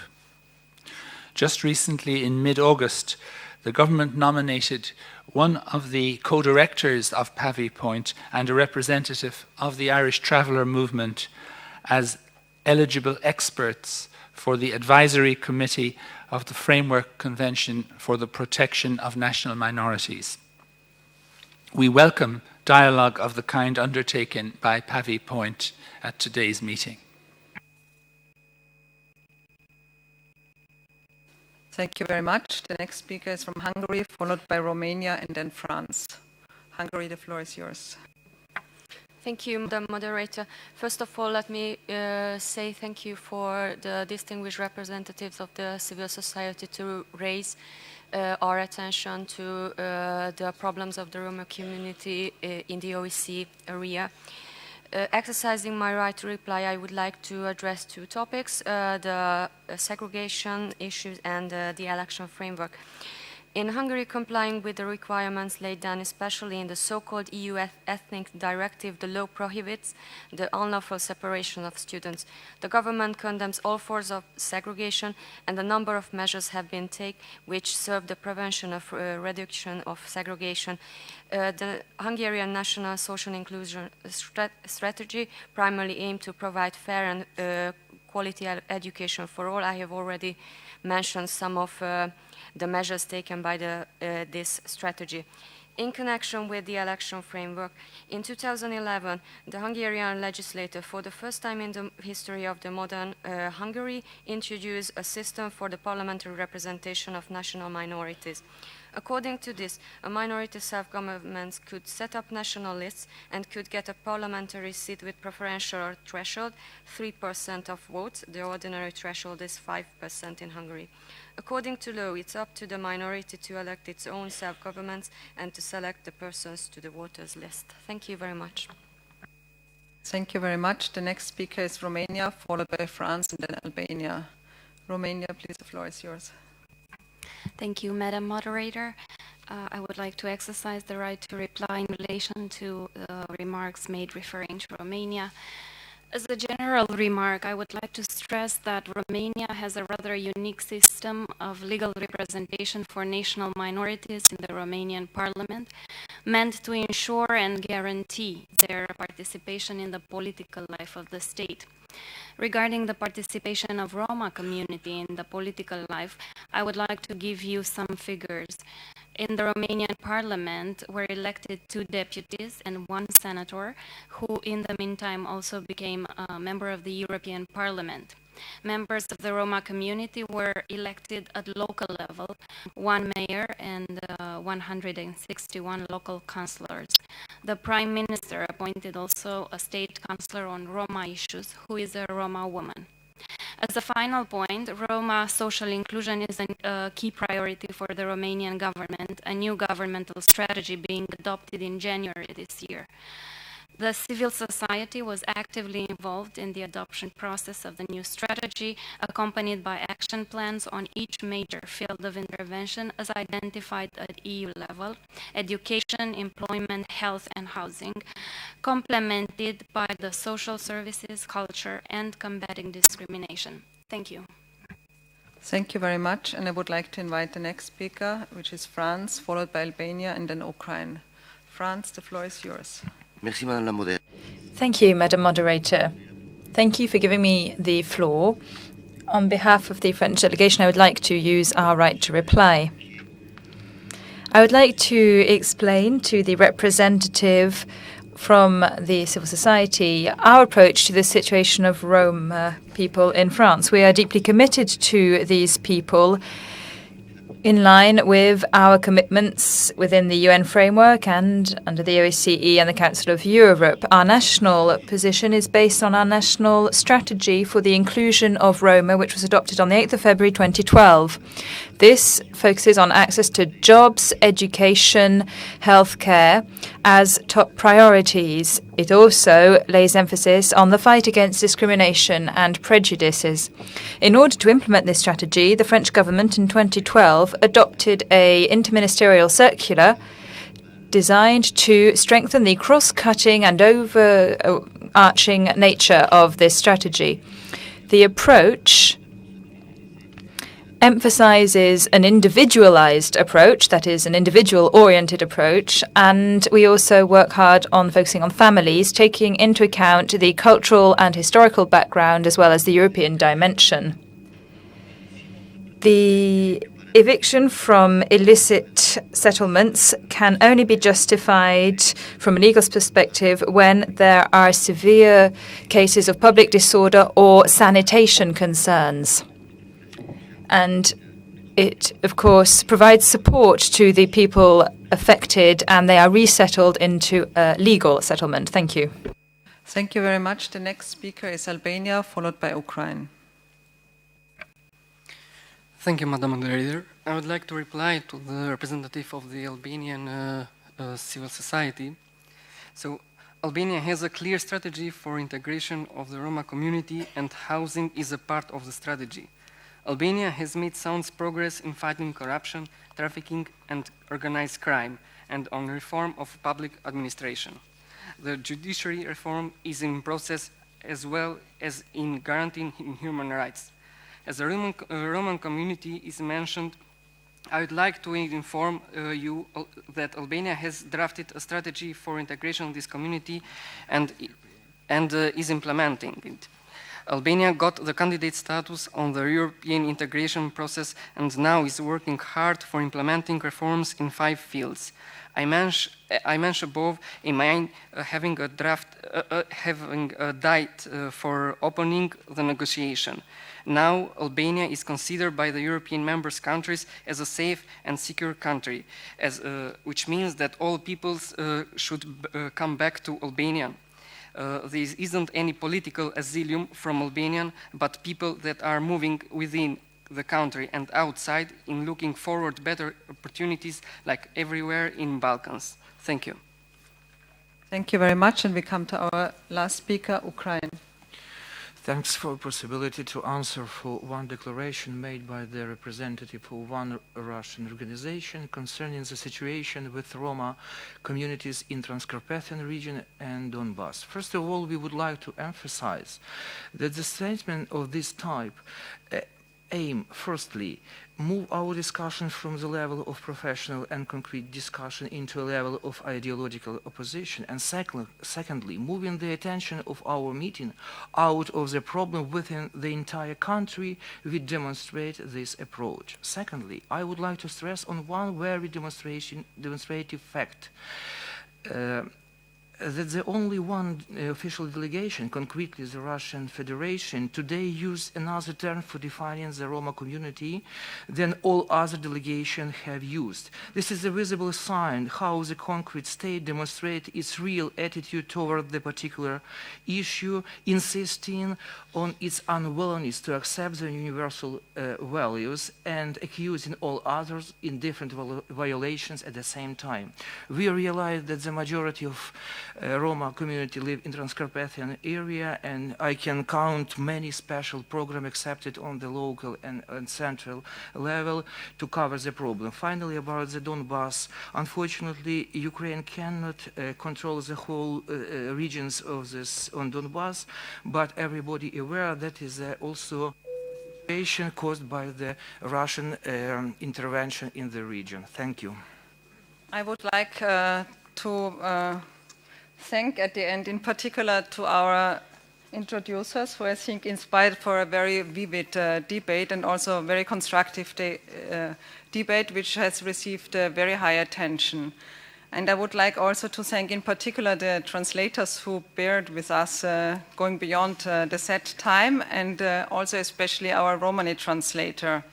And I just would like to flag at the end that those who are further interested in the topic, we will have a side event here in the plenary hall in 30 minutes about Roma and Sinti youth activism, participation and security, where we will also present the voice of Romani youth.